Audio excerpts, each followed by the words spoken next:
Greetings, my name is Darwin Geronimo. This is a new series that I'm making called D&D Boss Battles, where I, Darwin Geronimo, brew up an entire party of adventurers. They set out to fight bosses all over D&D's expansive multiverse.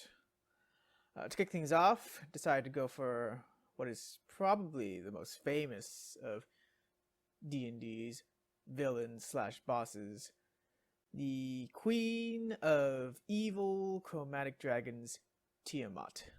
A little bit of backstory. Been a dungeon master for 3 years. First campaign I ever ran was Tyranny of Dragons. Got through all of the first book of Tyranny of Dragons 2, the Horde of the Dragon Queen, and even managed to squeeze in Waterdeep Dragon Heist. Tragically, the group split up. Nothing dramatic. It's just two of my friends had to move away, and we couldn't do it anymore. It's quite unfortunate, because I wanted them to make it all the way to Tiamat, because I read the encounter, and it just seemed like so much fun. I even practiced my villainous entrance and speech as well. Fast forward to today, still in quarantine.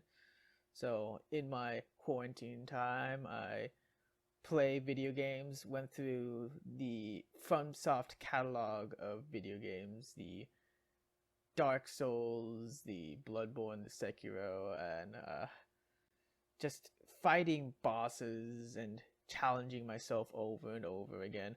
I also did some challenge runs of some of my favorite games, like a Nuzlocke in Pokemon, my own custom challenge run in Persona. I streamed all of this, by the way, so my need for challenge and just interesting bosses just kept growing and growing and growing.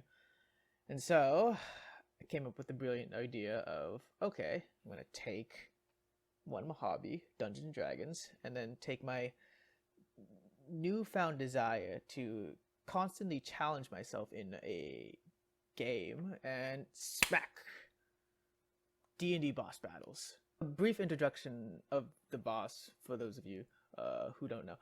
Tiamat, as I said, is the Queen of Chromatic Dragons. Chromatic dragons being red, blue, green, white, and black dragons. Tiamat herself is actually just a 5-headed dragon, each of her 5 heads, 1, 2, 3, 4, 5, corresponding to a different chromatic dragon. And because in Dungeons & Dragons, chromatic dragons are inherently evil, Tiamat, having the powers and capabilities of all 5 brand of chromatic dragons, makes her sort of the ultimate evil, top dog of the chromatic dragons. A dragon goddess, in a sense. For this particular boss fight, I will be using the stat block for Tiamat outlined in the 5th edition adventure, The Rise of Tiamat. Now, going through the stat block, the first interesting thing to note, despite being the queen of all chromatic dragons, Tiamat herself is not actually a dragon. She is classified under the fiend type. She is a gargantuan fiend, which actually opens up some interesting interactions with Tiamat, particularly when it comes to, say, paladins. And I will be utilizing this unique interaction that stems from her being a fiend instead of a dragon. The stat block also mentions the alignment, and in 5th edition, alignment doesn't matter too much. It's mostly for flavor. In previous editions and other systems, there's more emphasis on alignment. It ties into a lot of mechanics. But here it's mostly for flavor. Chaotic Evil, pretty fitting for Tiamat, honestly. So, it's just interesting to note. Again, as I said, dragons, chromatic dragons in particular, generally evil. Tiamat sports a godly 25 armor class. So, for a fully equipped level 20 adventurer, they miss more times than they hit. I got a calculation. I will put it right here. So at most you can squeeze in plus 14, which is only a 45% chance to hit because you have to roll an 11 or higher on the dice just to hit Tiamat. And it's for that reason, for this godly armor class, that I need to be able to squeeze out as much advantage from my attacks against Tiamat as I can. Even if I do manage to land a hit against Tiamat, Tiamat herself has a lot of health. 30 d20 plus 300 hit points worth of health. To give you some context of how much health that actually is, like, take for example Meteor Swarm, 9th level spell, most damaging spell in the game in most circumstances. Meteor Swarm deals 40 d6 combined, split between fire and bludgeoning. That's 140 damage average. That would mean you would need 5 casts of Meteor Swarm to down Tiamat. So even with a full party of casters, a full party being 4, you wouldn't even have enough meteors to down Tiamat, assuming she doesn't resist any of the damage. So automatically just sort of nuking her in one turn is pretty much out of the question. Looking at Tiamat's speed, I actually believe that Tiamat's speed is one of, if not the most dangerous aspect to this fight. Despite her gargantuan stature, she's pretty agile, 60 feet ground movement, but more importantly, 120-foot fly speed. That's enough fly speed to fly circles around most parties. Most adventurers have only 30 feet worth of ground movement. 120 feet means she can weave in and out of people's attack ranges very easily. And it actually makes for a very deadly combo with the Dragon Breath Weapon, a staple for all dragons, which I will get to in more detail when we reach that part of the stat block. Now, in terms of Tiamat's actual ability scores, she does have stats befitting a god or goddess in her case. She has over 20s in every single stat except for dexterity. In terms of her saving throws, she's proficient in strength, dexterity, and wisdom saving throws. Strength saving throw is kind of weird. It's rarely ever used, weirdly enough, so it's not really that important, especially not in the context of this fight. She's proficient in dex saving throws, which is kind of weird considering that dex is also her dump stat. She only has a +9 proficiency bonus, is +9 for Tiamat. So even if she's proficient with dex saving throws, she's not really going to be dodging much, not with just a +9, not against what level 20 adventurers should be throwing at her. It's her wisdom save that's the most annoying, because a lot of effects, particularly mental effects, force the target to make wisdom saving throws, and many of these effects are actually either they make the save and nothing happens, or they don't make the save and the full effect goes through. So it's wisdom that I have to be concerned with here. If I'm going to mentally assault Tiamat, I have to really consider that wall that is her wisdom saving throw. Her dex and strength saving throws, it's not really that important. So in terms of skills, Tiamat is proficient in Arcana and Religion. Interestingly, Tiamat also has expertise, meaning double proficiency in Perception. Now, the Arcana and Religion skills, those are for out of combat. They're not really going to factor into a fight. Perception does have a part in a fight, which I will get to later once we scroll down to Tiamat's senses. But I'm just going down the stat block in order from top to bottom. So thought I should mention that now. Tiamat doesn't have any damage resistances, and she definitely doesn't have damage vulnerabilities. What she does have, and she has a lot of, are damage immunities, damage types that deal absolutely no damage to Tiamat. And she's immune to over half the damage types in D&D, which is kind of crazy. She has an immunity for each element that her 5 heads represent: fire for red, lightning for blue, poison for green, acid for black, and cold for white. And because of her godly nature, she's also just immune to physical damage from non-magic weapons. Okay, so that cuts our options for dealing damage to Tiamat down quite a bit. What can we actually do to damage Tiamat? Well, in terms of damages that actually affect her, we still have Radiant, still have Necrotic, Force, Thunder, and Psychic damage. Although, like I said, with her high Wisdom saving throw, getting any mental attacks with and landing some psychic damage is going to be a bit tricky. So we also have damage from magical weapons, and I'm going to argue that without magical weapons, this fight is impossible, short of manipulating the systems and cheesing the fight. In terms of Tiamat's conditional immunities, many of the conditions she's immune to are designed to deny her turn, which is a pretty good way to cheese the fight. She's immune to blind, charmed, deafened, frightened, poisoned, and stun. Although there's a tiny caveat on stun, which I will get to later in the stat block. Okay, so in terms of what she is susceptible to, and by the way, these are all conditions taken from the appendix of the player handbook.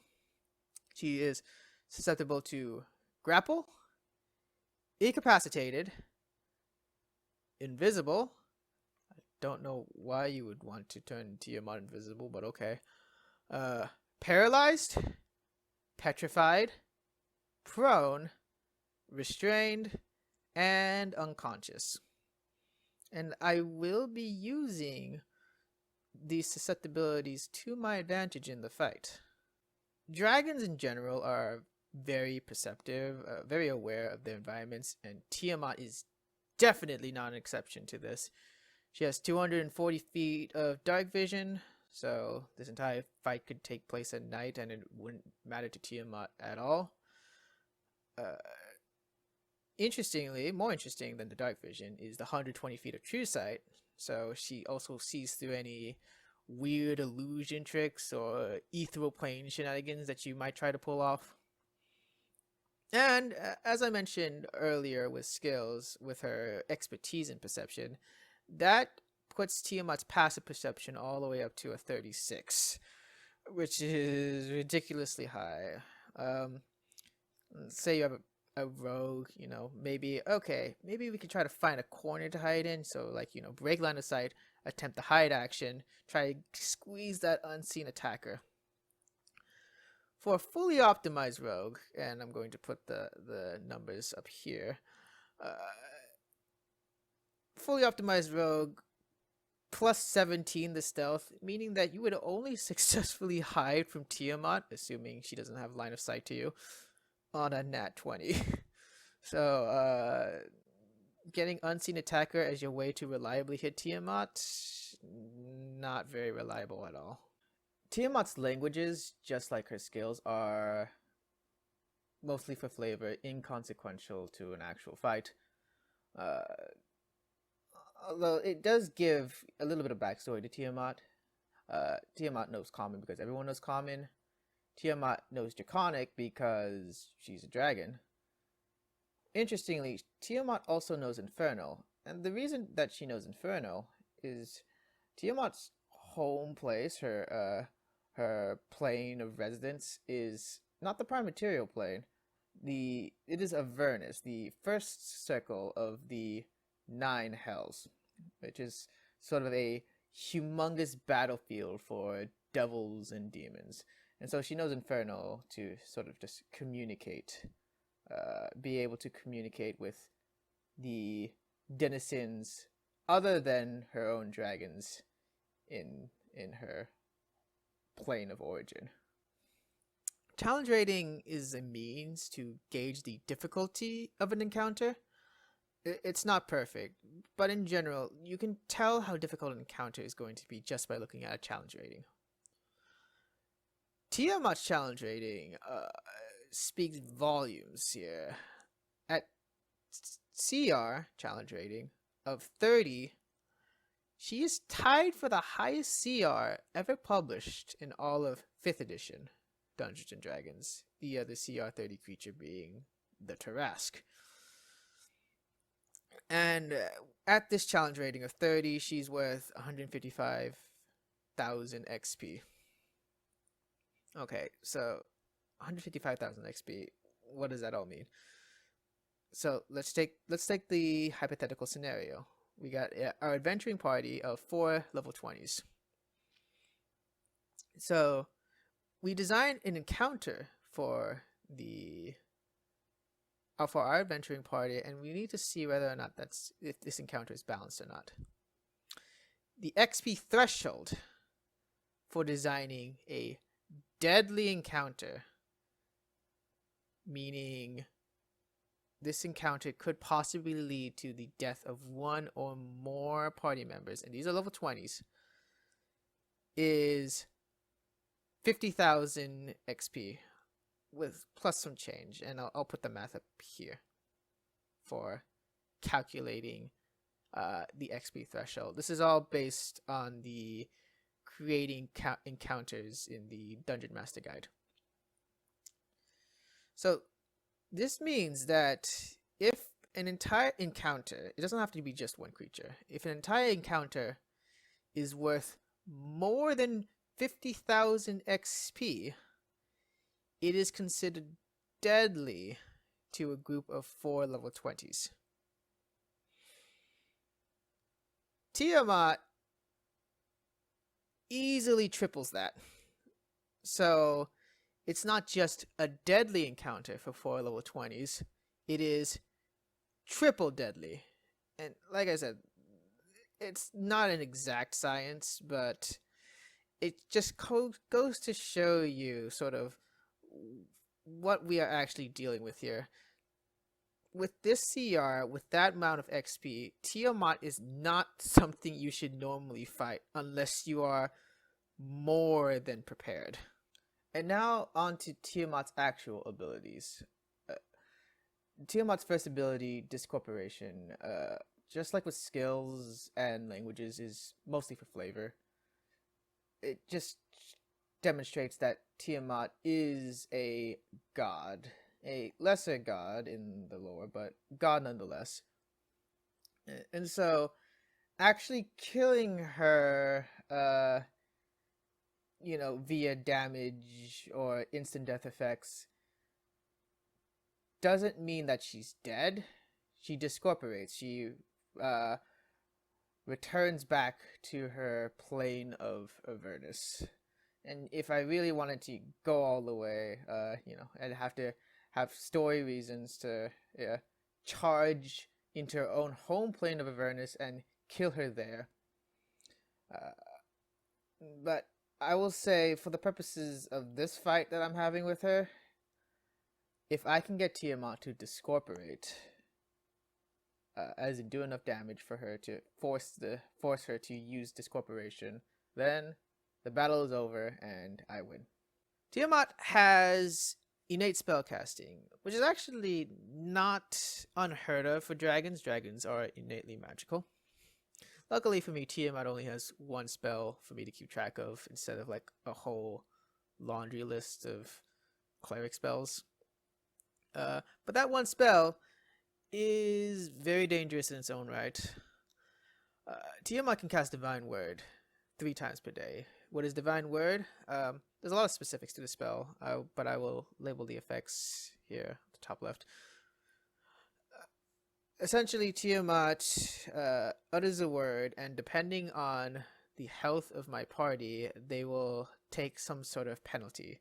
Penalties ranging from blind, deafened, stunned, and ultimately death if my party is really, really low. They have to make a charisma saving throw against it in order for it to not be effective at all. However, Tiamat has a spell save DC of 26.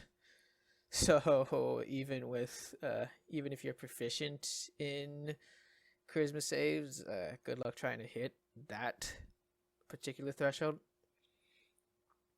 Now, what's really terrifying about Divine Word, because again, it only works if a certain party member is below a certain threshold of health. What's dangerous about Divine Word, and that I've seen several DMs get wrong doing their sort of running the Tiamat encounter, is that Divine Word's a bonus action. So it's Tiamat's turn. She gets to take her turn. She, walks up to the unfortunate Joe Schmo that is the target of her ire. She does her triple attack and does a lot of damage. And if Tiamat deems that she has done enough damage, even without knocking the particular adventurer unconscious, she can then follow up her attack with Divine Word.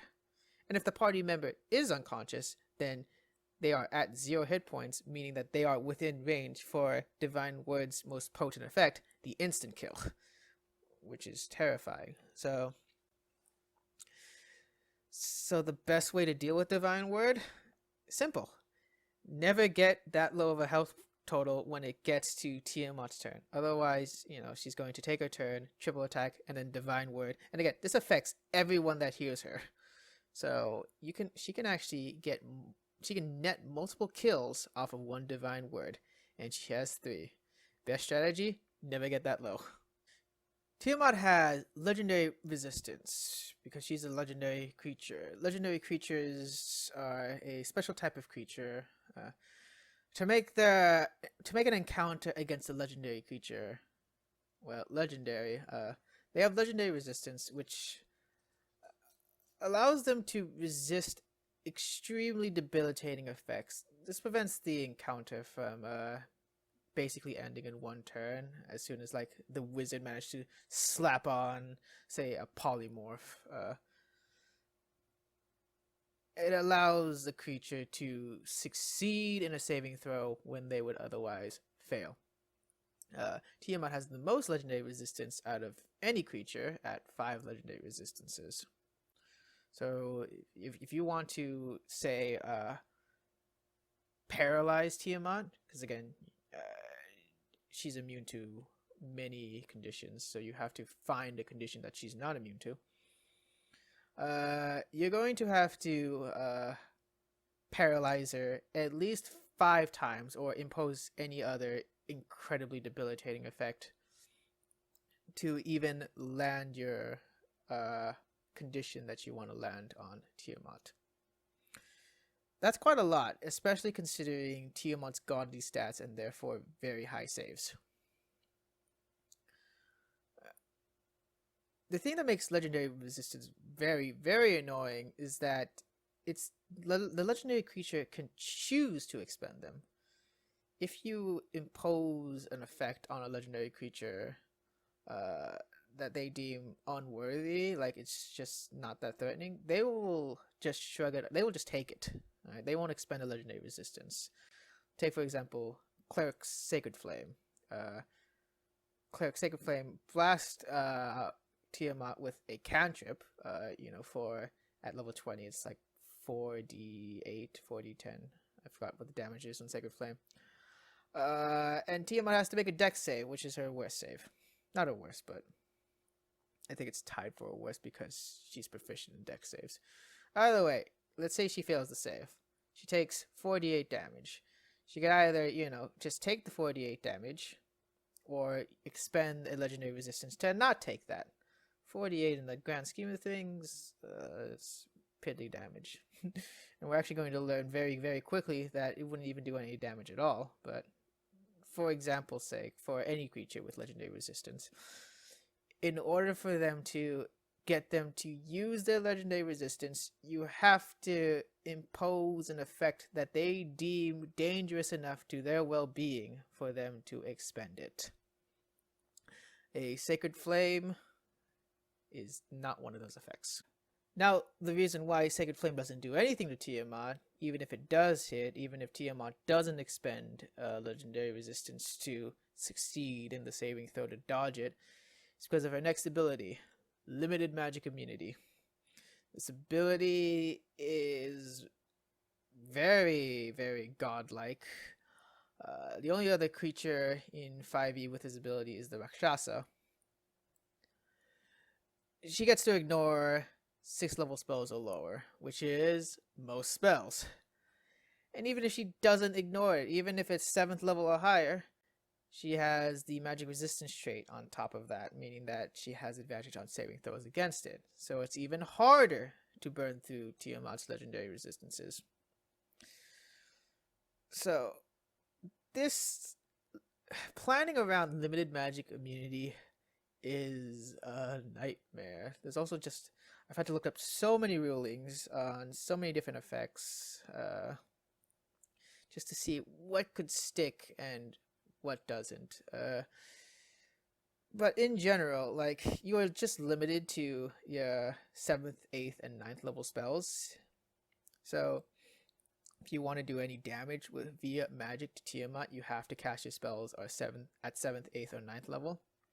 You can still use lower level spells, like take for example Fireball, although Tiamat's immune to fire. But you can bypass limited magic immunity if you upcast your spells. Alright, so let's say that Tiamat wasn't immune to fire for a second. So with limited magic immunity, Fireball at base level, that is third level, doesn't do anything because limited magic immunity negates that. However, if you're feeling up to it, you can juice up that Fireball, upcast it, cast it at 7th level, and gaining the additional effects that you get for casting it at 7th level, then yes, that Fireball would do damage. Again, ignoring the immunity. The problem with this is that you have very, very few spell slots that high of a level. At 20th level, you have, I believe it's 2 7th levels, 1 8th, and 1 9th level spell, and that's it. So effectively, 4 spells that can affect Tiamat per full caster in your party. That means that every other spell, 6th and lower, should probably be relegated to heals, buffs, support. So that is limited magic immunity is probably the trait that Tiamat has that you have to plan the most around. Tiamat's weapon attacks are considered magical. I feel like this is mostly for flavor, although there are some instances where you could probably cheese Tiamat if you just have, say, a wizard true polymorph into something with physical immunity, like say a golem or a wraith or something like that. So not much to say here. Just prevents a cheese strat, I guess. Tiamat's multiple heads feature is interesting because it's probably the only thing in Tiamat's kit that could actually be considered partially a weakness. Now don't get me wrong, there's a lot of upside to this ability. Having a reaction per turn instead of per round increases your action economy, just lets you do more things, which is pretty good. Advantage on saving throws against unconscious, also really good. The last part though, there's the weakness. If you stun Tiamat, she is forced to use a legendary resistance against being stunned, even though in her condition immunities it says that she is immune to stun. So it's a bit weird, but essentially what that means is if you have a way to stun Tiamat 5 times, stun her 5 times consistently, you can burn through all her legendary resistance pretty easily. Best way I can think of to do that, Monk. Stunning Strike Monk. You just go pow, pow, pow, pow, pow. Monks already get a lot of attacks. You can add a Stunning Strike to each of those attacks. If you're a level 20 monk, you have 20 key points, so you have key points to burn. And you can easily just go through all of Tiamat's legendary resistance that way. It's a Constitution save against Stunning Strike, which Tiamat's not proficient in. So you actually have a good chance of landing these stuns. And if you do, you expand all of her legendary resistance. This is not a choice she makes. She has to spend legendary resistance against being stunned. And then you can slap on whatever other debilitating effect you want on her. So now this is a pretty sound strategy, very effective if you want to get rid of her resistances. Is that my strategy? No. I've come up with something a little bit more creative and I think personally more fun, but in case you guys want to try to do this, I think a good place to start would be a monk that just spams Stunning Strike. This last ability that Tiamat has is a doozy. Regeneration. 30 hit points a turn. Oh dear. That's 30 hit points. For level 20 doesn't seem like much, but it's per turn. So the longer the fight goes on, the more effective health Tiamat has. Let's say the fight goes on for a minute. 10 rounds. 10 rounds, 30 hit points per round. That is 300 hit points. At 10 rounds, you've effectively increased Tiamat's health pool by 50%. So the solution to this, you have to do damage. You have to keep doing damage. You have to do a lot of damage per turn. You have to be very, very consistent with your damage. And like I said with limited magic immunity, if you're a full caster, only 4 of your spells will actually do anything against Tiamat. So this emphasizes the need for martial classes, and if you're using martial classes to do your damage, then you need magic weapons. So the entire kit is planning around all of Tiamat's abilities, like really narrows down your options for what you can and can't do. There's still a lot of options, don't get me wrong, but you gotta account for regeneration, limited magic immunity, legendary resistances, all of our conditioned immunities, so. But regeneration is definitely one to consider. Regeneration means that you cannot let the fight go on for too long. There is no turtling against Tiamat. Tiamat wins against any turtle strategy. Most turtle strategies. There are probably some convoluted wizard turtle strategy. Probably having to do with invulnerability, I guess. But anyway, against most situations, you cannot turtle against Tiamat. Now we get to what Tiamat does in a turn, what her actions are. Tiamat, despite her godly status, despite being the Queen of Dragons, she is still a dragon, has dragon physiology, has dragon-based actions that she takes. She has the standard triple attack into Frightening Presence that all adult and ancient dragons have. I'm gonna start with Frightening Presence. Frightening Presence starts the combat off with Frightening Presence, tries to fear the entire party so that it's harder to approach her. It's harder to approach a dragon. Again, all dragons do this when they come of age. And it's very advantageous to the dragon to use Frightening Presence, because if they can't close the distance, then the dragon can just blast you away from afar with their breath attack, and you can't do anything to, deal the damage. This is mostly pertaining to melee fighters. Tiamat has the highest save DC on her Frightening Presence compared to any other dragon, so it's very easy to get feared by Tiamat at the beginning of the fight. However, the campaign Tyranny of Dragons has you fighting so many dragons that you sort of become aware of their tactics. You fight enough dragons, you know that they're always going to lead with Frightening Presence. So, as a good adventuring group, you develop countermeasures to Frightening Presence. And there are many ways to counter Frightening Presence that I will get to later when I discuss sort of the setup for my team to take on Tiamat. But just know that like Frightening Presence isn't unique to Tiamat.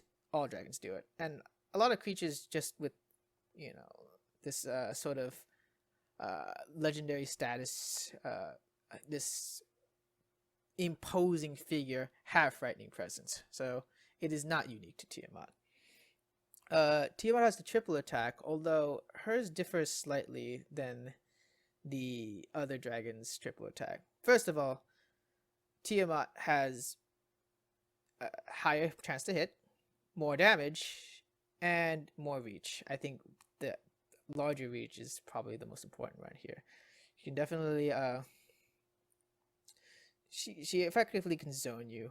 Let's say you have a player character with Sentinel, so you're waiting for Tiamat to get within your range, but because of Tiamat's massive reach, she doesn't actually need to get into your range for her to actually attack you. She has like first 15 feet on the claw, 25 feet on a tail, like, and most people with the Sentinel feet, you're probably only reaching 10 feet of reach at most. So Tiamat can definitely stay out of reach and then hit you and then just fly away. So unless you have some other way to bolster your reach. So that's something to note. And again, very high plus to hit, high damage, or higher than other dragons. The interesting thing here is that her 3-hit combo is different than other dragons' 3-hit combo. Other dragons' 3-hit combo, they go for the claw bite. Tiamat actually goes for claw tail. So it's just important to note that. Well, then you think to yourself, well, wait, she has 5 heads. Where's her bite attack? And it's like, hey, we'll get to that. We'll get to that. There's actually something else we have to consider here. But keep that in mind. The tail has the reach too, so like it is very different than a bite attack, but it's still just an attack. Something to consider for this fight, and this is not unique to Tiamat, this is unique to all adult / ancient dragons, is how deadly a triple attack actually is. It's deadly in that if you have a low health party member, like let's say they drop to 0, but like you had the cleric just throw a healing word at level 1 at them, so they have like 4 hit points or something.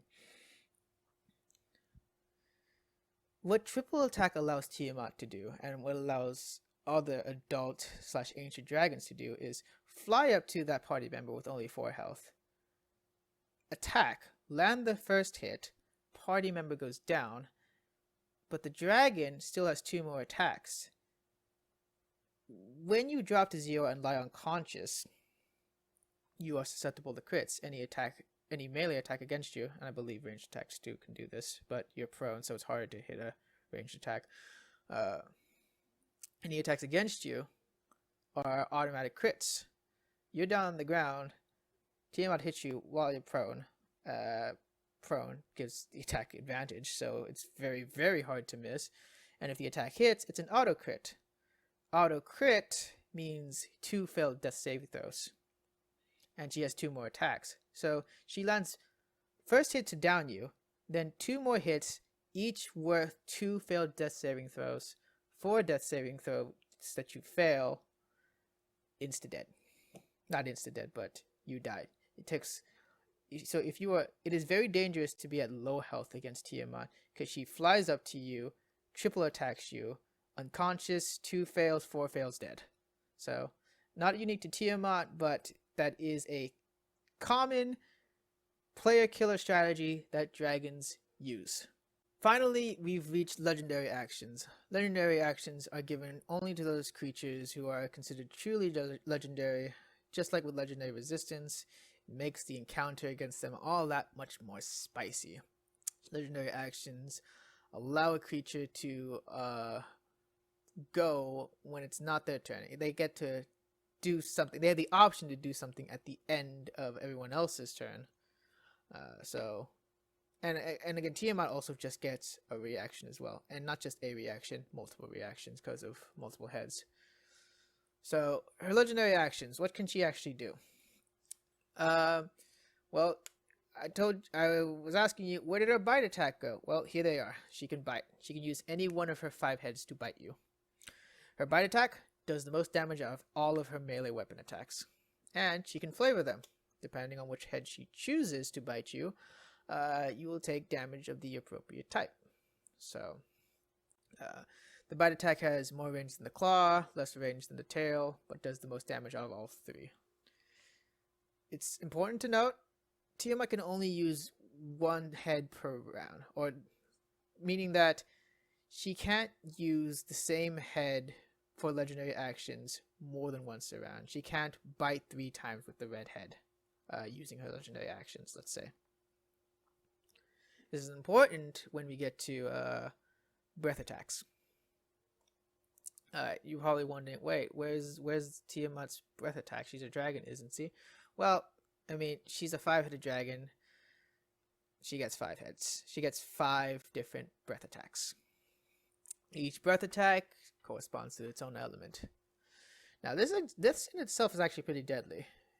Because she gets to choose which breath attack she gets to lay on to your party, and they all cost 2 actions, 2 legendary actions.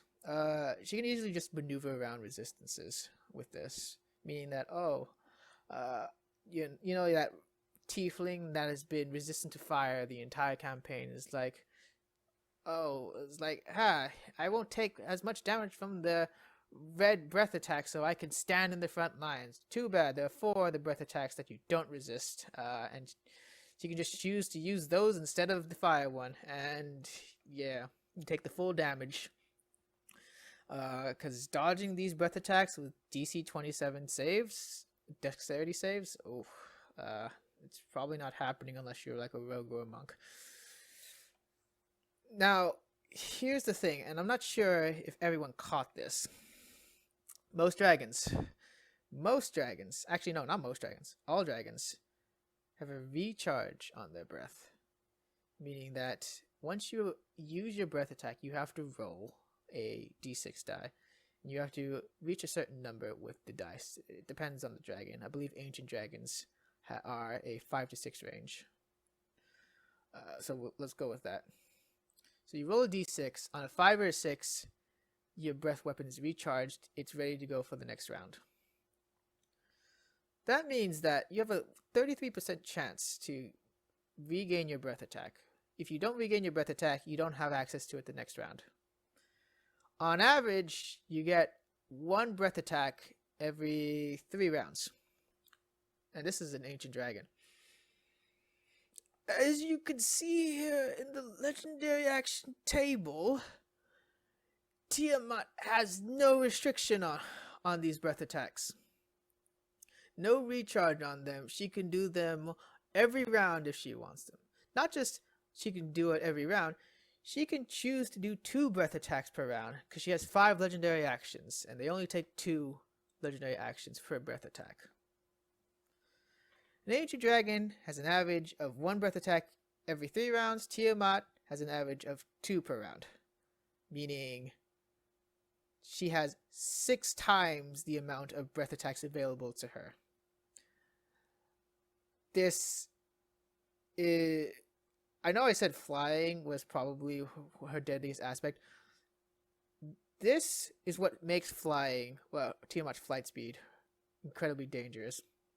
Whereas other dragons, if they don't have their breath attack available, they have to close the distance to get damage in. Tiamat's like, nope, I'm just going to stay overhead and use 2 breath attacks around. And they do as much damage, if not more so, than the ancient dragon counterparts. The red dragon breath does as much as the ancient red dragon, so on and so forth. Having that many breath attacks at your disposal per round is what makes this a CR30 encounter.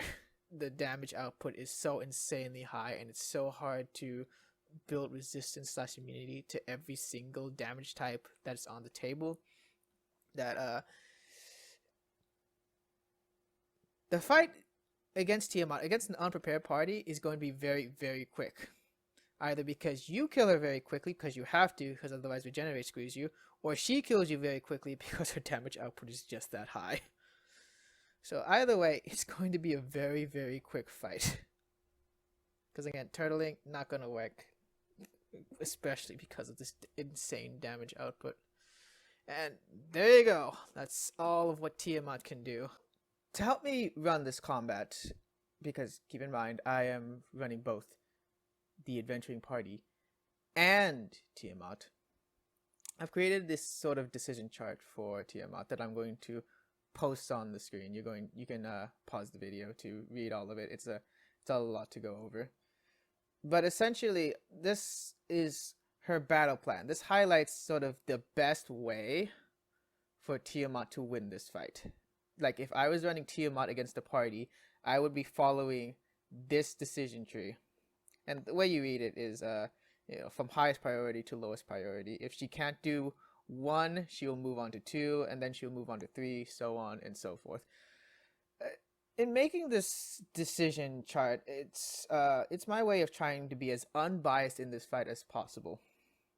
So, if I'm running Tiamat and I make a decision that is outside the confines of the chart that I have made, to me that means that Tiamat is not being as effective a combatant as she could have been, and therefore the fight is no longer authentic, which I do not want.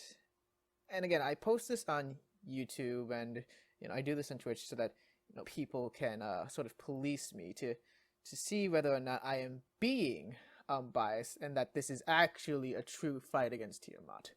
So, and this sort of helps people observe.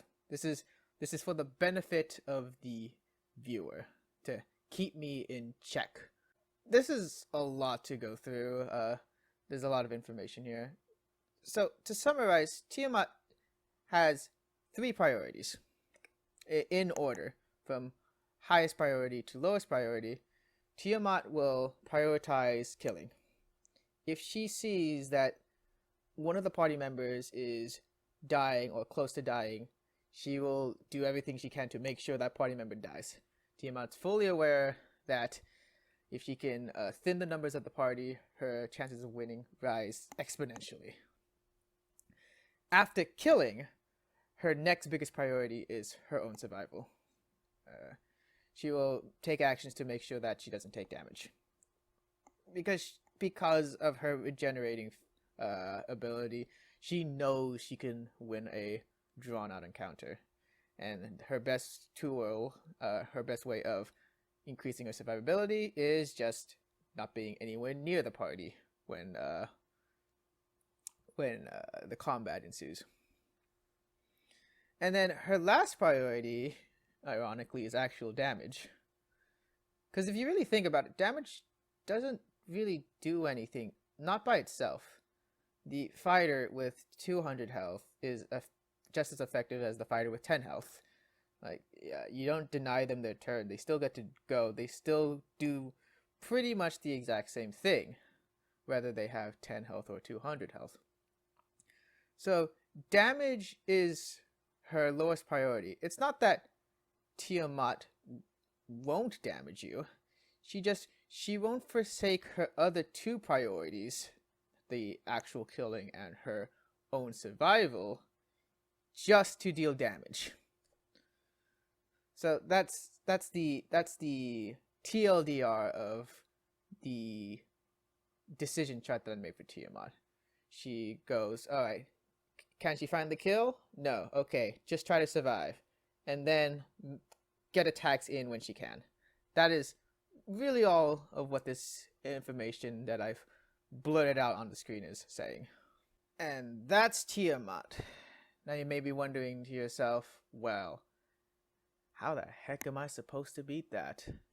To which I reply, meet the team for level 20 super munchkins that took me way too long to make. Unlike with Tiamat, I won't go into excruciating detail on sort of all of the tricks and abilities that each of these party members can do, mostly because this video is already long enough as it is. I'll give you a brief overview, and if you want more details, you can click on the character sheets, which I will have in the description below, and so you can see for yourself how these characters were made. Each of the party members I've created for this encounter are meant to address a problem that Tiamat poses. The first of these problems being her massive health. 615 health plus 30 per round due to regeneration. I'm going to need a damage dealer that can deal enough damage in a short span of time to where I don't lose out to Tiamat's regenerate ability. So for that, my first character, 17 levels in Barbarian, 3 levels in Fighter, half Orc, named Atok. The 17 levels in Barbarian give Atok Brutal Critical, which deals extra damage on a critical hit. That's right, this is a crit build. So the 3 levels in Fighter, specifically Champion Fighter, gives me Improved Critical. Improved Critical means that I can crit on either a 19 or 20, effectively doubling my crit range. And then the half orc is for the trait Savage Attacks. Half orcs, when they crit, deal extra damage. And then finally, in terms of feats, the most notable one is Great Weapon Master. For Great Weapon Master, if you crit with a Great Weapon, a two-handed weapon, you can use a bonus action to attack again, and that attack could, of course, probably lead to even more crits. So this is the first Super Munchkin I've ever really made in 5e, and I think for a lot of people that is the case, because it's very easy to make. It's all you need is the player handbook for this, and the prerequisites for multi-classing are very easy. But just because it's simple doesn't mean it's not effective. So for my damage dealer, Atok, the crit barbarian. The second main problem that I need to address that Tiamat poses is her massive damage output. She deals a lot of damage, particularly with her breath attacks. There is no traditional tank in 5e. There's no such thing as like managing threat and whatnot, but there are ways to sort of redirect / spread out the damage across your party, and this is what my next character does. Now, unlike Atok, this one is not as simple as a 3 level dip in Fighter. This is 8 levels in Paladin, 6 levels in Druid, 3 levels in Cleric, and 3 levels in Barbarian. Also a half orc, which I have named Protok. Alright, so what the heck is this multi-classed monster? Oh god, and the stats for this thing are a nightmare. To meet all the prerequisites of this, the stats of this character make no sense. But anyway, why all the multi-classing? Well, let's start with the Paladin. The 8 levels in Paladin, technically I only need 7, but I want the ability score improvement that comes with 8 levels. The reason for the Paladin is for Aura of the Guardian. This is specific to a Oath of Redemption Paladin. Aura of the Guardian lets my Paladin use their reaction to take the damage that another person took if they are within 10 feet. Which is good if you want to make sure that key party members are not taking damage. So in a sense that is tanking. But it's not tanking by, forcing the enemy to attack you. You just take the damage that someone else should have taken. The 6 levels in Druid is because I'm going to be taking extra damage, because the guy's taking whatever damage he takes plus whatever damage the party member takes. The Druid is meant to sort of act as a buffer for health. Specifically, Moon Druid gives you access to Combat Wild Shape. You get these animal forms with a lot of health, and you can also use your spell slots to heal yourself while you're in animal form, making you that much harder to kill. 3 levels in Cleric is for one specific spell, Warding Bond, which allows you to take even more damage for your party members. You cast Warding Bond on another party member, and they get resistance to all damage, and whatever damage they take, you take. So, again, redirecting the damage back to our quote-unquote tank.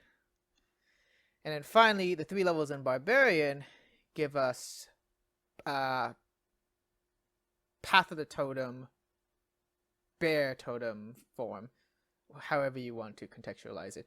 Basically, if you invest 3 levels into Totem Barbarian, specifically the Bear Totem, your rage, when you go into your rage, you now only take half damage from basically all damage types, except for Psychic, which doesn't matter in this fight. So we have all these tools to redirect damage to my tank, Protoc, extra health from Druid, and extra damage resistance from Barbarian, which is why this multi-class is so convoluted. But it gets the job done. It mitigates the damage that other party members are taking, and the tank itself is highly survivable because of extra health and damage resistance. Now, despite all of that damage survivability and damage redirecting that my tank Protoc does, still gonna have to heal up that damage, otherwise I just don't last long enough to kill Tiamat. So with that, I need a healer. Now, unlike with Protoc, this one is pretty simple. No convoluted multi-classing. 20 levels of pure life cleric. A half-orc cleric named Heloc. Now, another half-orc, you say? Why all the half-orcs? Well, the reason why we're all half-orcs is because of relentless endurance. It's a lifeline. If your half-orc drops to 0 health, you can instead drop to 1 health, meaning that you can continue the fight. And against Tiamat, we need every lifeline we can. So, and the reason why it's a life cleric is because in terms of pure numbers, life clerics can't be beat in terms of healing. And I don't expect to out-heal Tiamat's damage output. I just need to make sure my fighters last long enough to beat her. And I think that's in general for D&D 5e healing. You can't really out-heal the damage of a deadly encounter, especially a counter against a god. You just need to last long enough to beat them.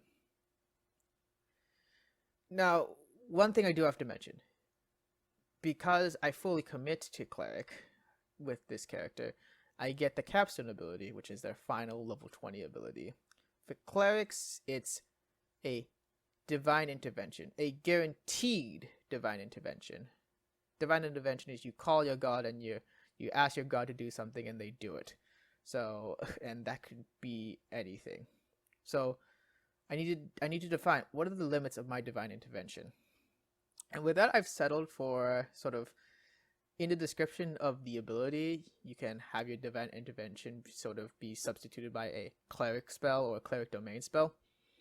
And so, in my mind, that means that during my turn on my healer, I could use Divine Intervention as effectively any Cleric spell. So, it's not as stupidly broken as like just using Wish and wishing Tiamat dead or something. So, just another Cleric spell, which will probably just be like another 9th level spell. That is my bonus for fully committing to Cleric. I still have yet to address the elephant in the room, Tiamat's most deadly ability, and that is her flight. She can easily just fly above head and decimate my party with her breath attacks. Because if you've been paying attention, I don't actually have any ranged attacks amongst my party members. Certainly not going to spend my turns with my healer spamming Sacred Flame, especially because it doesn't affect Tiamat. So then, how do I fix this? How do I combat that? A ranged attacker? I was like, well, here's the thing. If she never takes off in the first place, then she can't lay waste to my party from above. I'm going to grapple her, and with that, my final party member, Statblock. Grapple Tiamat, you say? But wait, Darwin, you can't do that. In order to grapple something, you need to be at least within one size class of your target. Tiamat is considered gargantuan, the biggest size. So you need to be at least huge in order to grapple her. Well, the newest book that is published as of the creation of this video, Tasha's Cauldron, we are introduced a new subclass of fighter, the Rune Knight. So for my last character, Graplock, he is a pure 20 level Rune Knight fighter, half orc, because again, relentless endurance. Now, what makes the Rune Knight special is their ability Giant Smite. They get to grow up one size class. Now, again, you start at normal, so only one size class up means you go to a large. But at 18th level, Giant Smite turns you to a huge creature. A huge creature, big enough to grapple Tiamat. And then everything else is that Graplock does is designed to keep Tiamat on the ground and make sure she stays down there. The reason I go full 20 levels in Rune Knight Fighter instead of, like, you know, being cheeky and multi-classing the two into something else is because I also need the Fighter Capstone ability, which is getting to attack 4 times a turn. So how hard is it to grapple Tiamat then? I mean, she's a god, isn't she? Turns out easier than you might think. For one thing, grappling is a contested athletics check. It is not a strength saving throw to oppose a grapple, which in my mind makes sense, but hey, rules is written. So Tiamat is not proficient in athletics, so it's just her strength modifier. She gets plus 10. Technically, she could use acrobatics, but she's not proficient in that either, and her dex score is even worse. Okay, plus 10, still pretty decent. What's ours? Plus 17. And I'll show the math here. Basically, we can pick up a feat that doubles our proficiency. Either the Prodigy from Xanathar's Guide to Everything, or from the new Tasha's Cauldron, Skill Expert.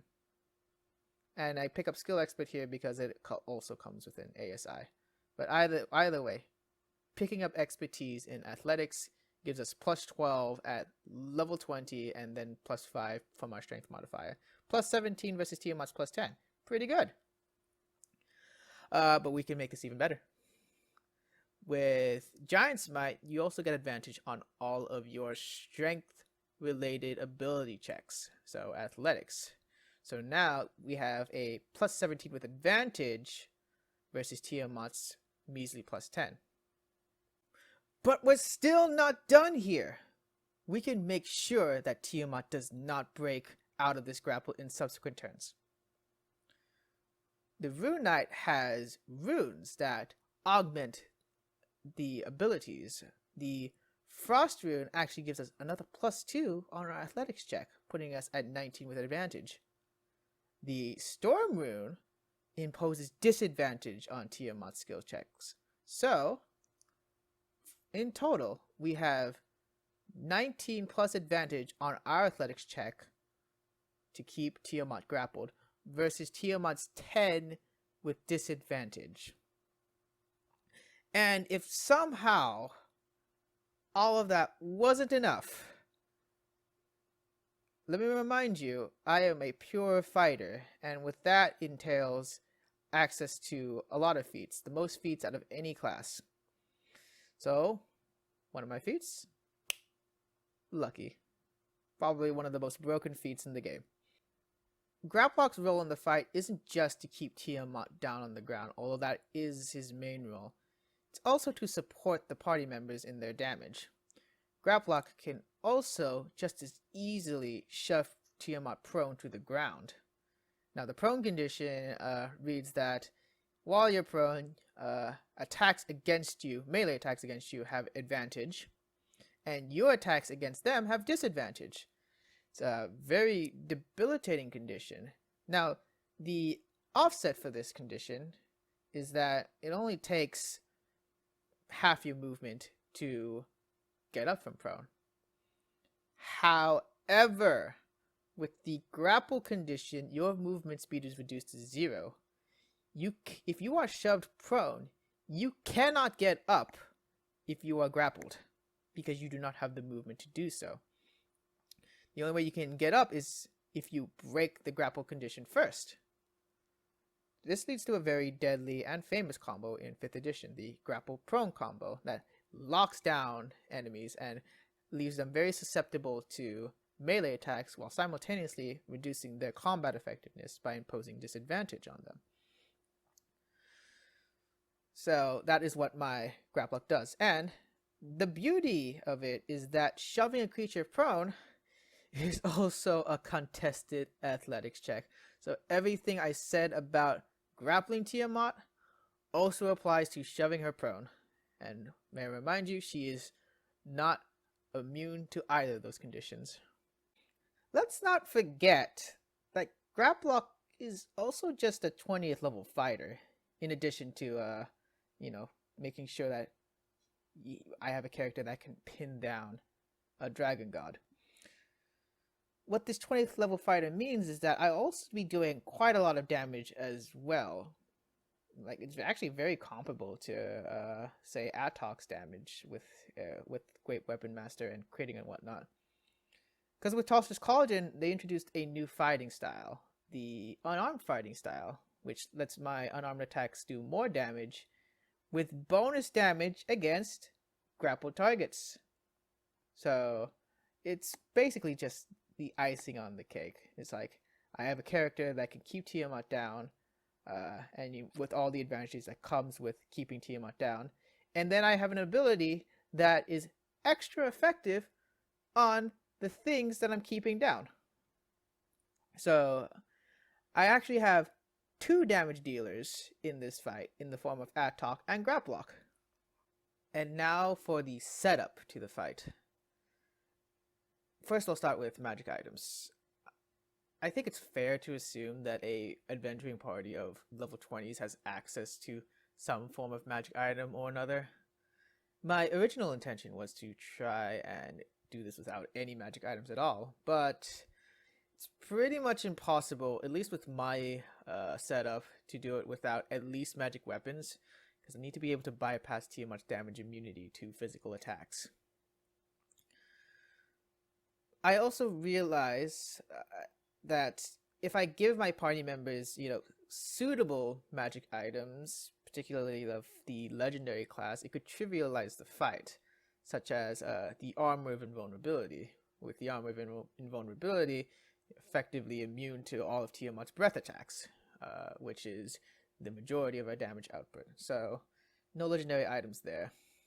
And in the end, I sort of struck a healthy balance between no magic items and way too powerful magic items. I'm going to be giving each of my party members 1 uncommon magic item each, which is actually very little for a level 20 adventurer. But I'm claiming that that's all I'm going to need. I only need the magic weapons to bypass the physical damage immunity. For the magic items themselves, Atok gets a +1 glaive. In addition to Great Weapon Master, Atok's also a Polearm Master, because Polearm Master gives Atok more consistent damage in case he doesn't get a crit.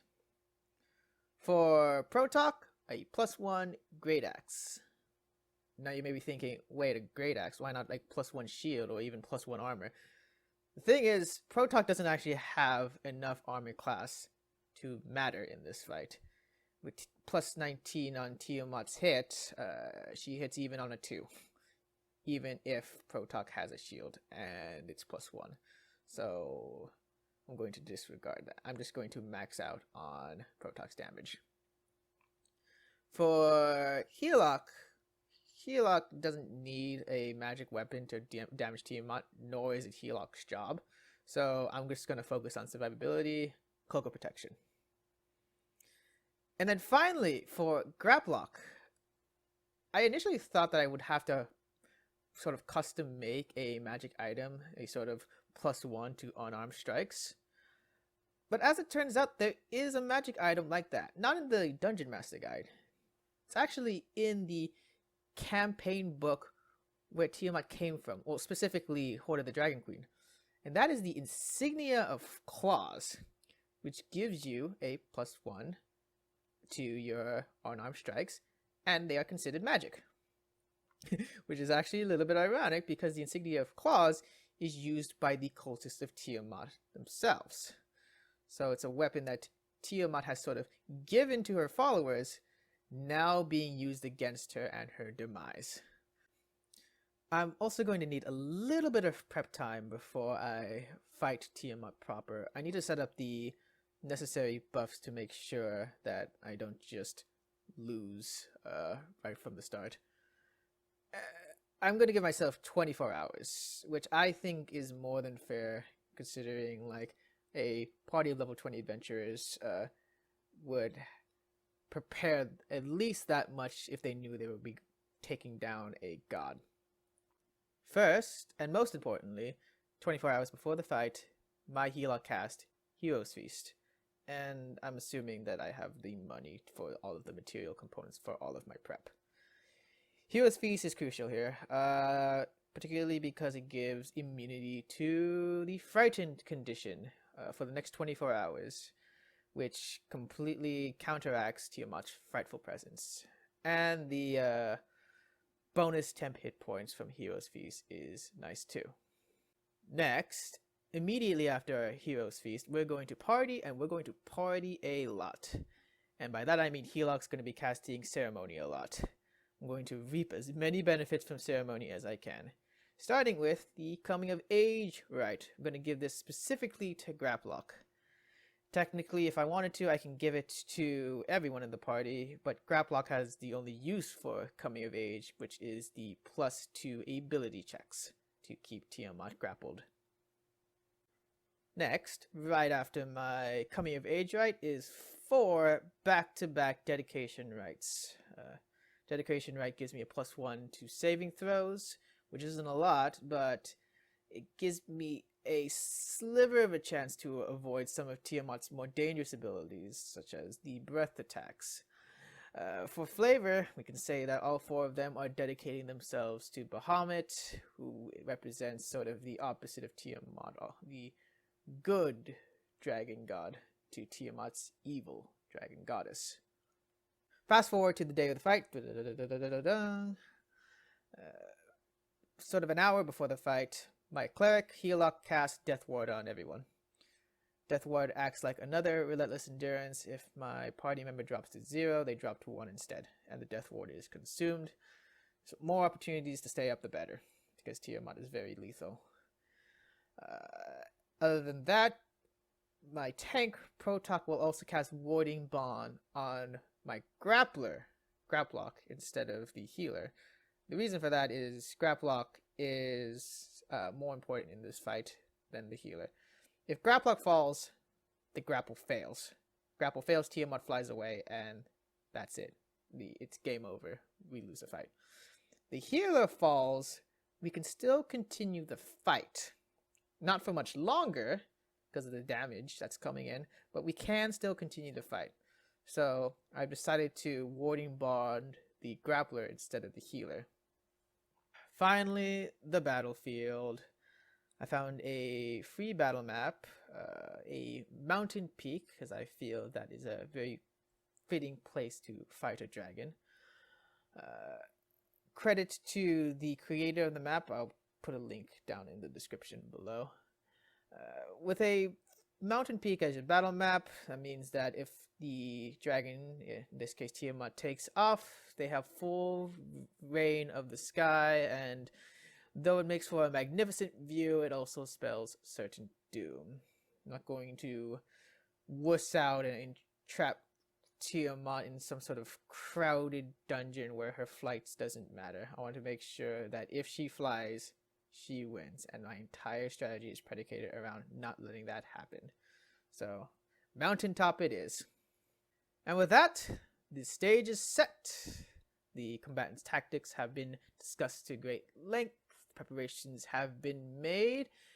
And now, the moment you've been waiting for, the boss battle against Tiamat. Enjoy.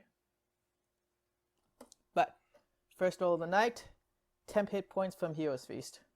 Going into the battle. Let's hope it's good, guys. It's 2d10s.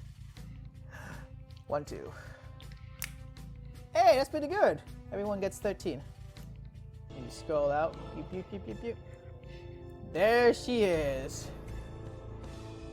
Tiamat. In all her majesty. In all of her majesty.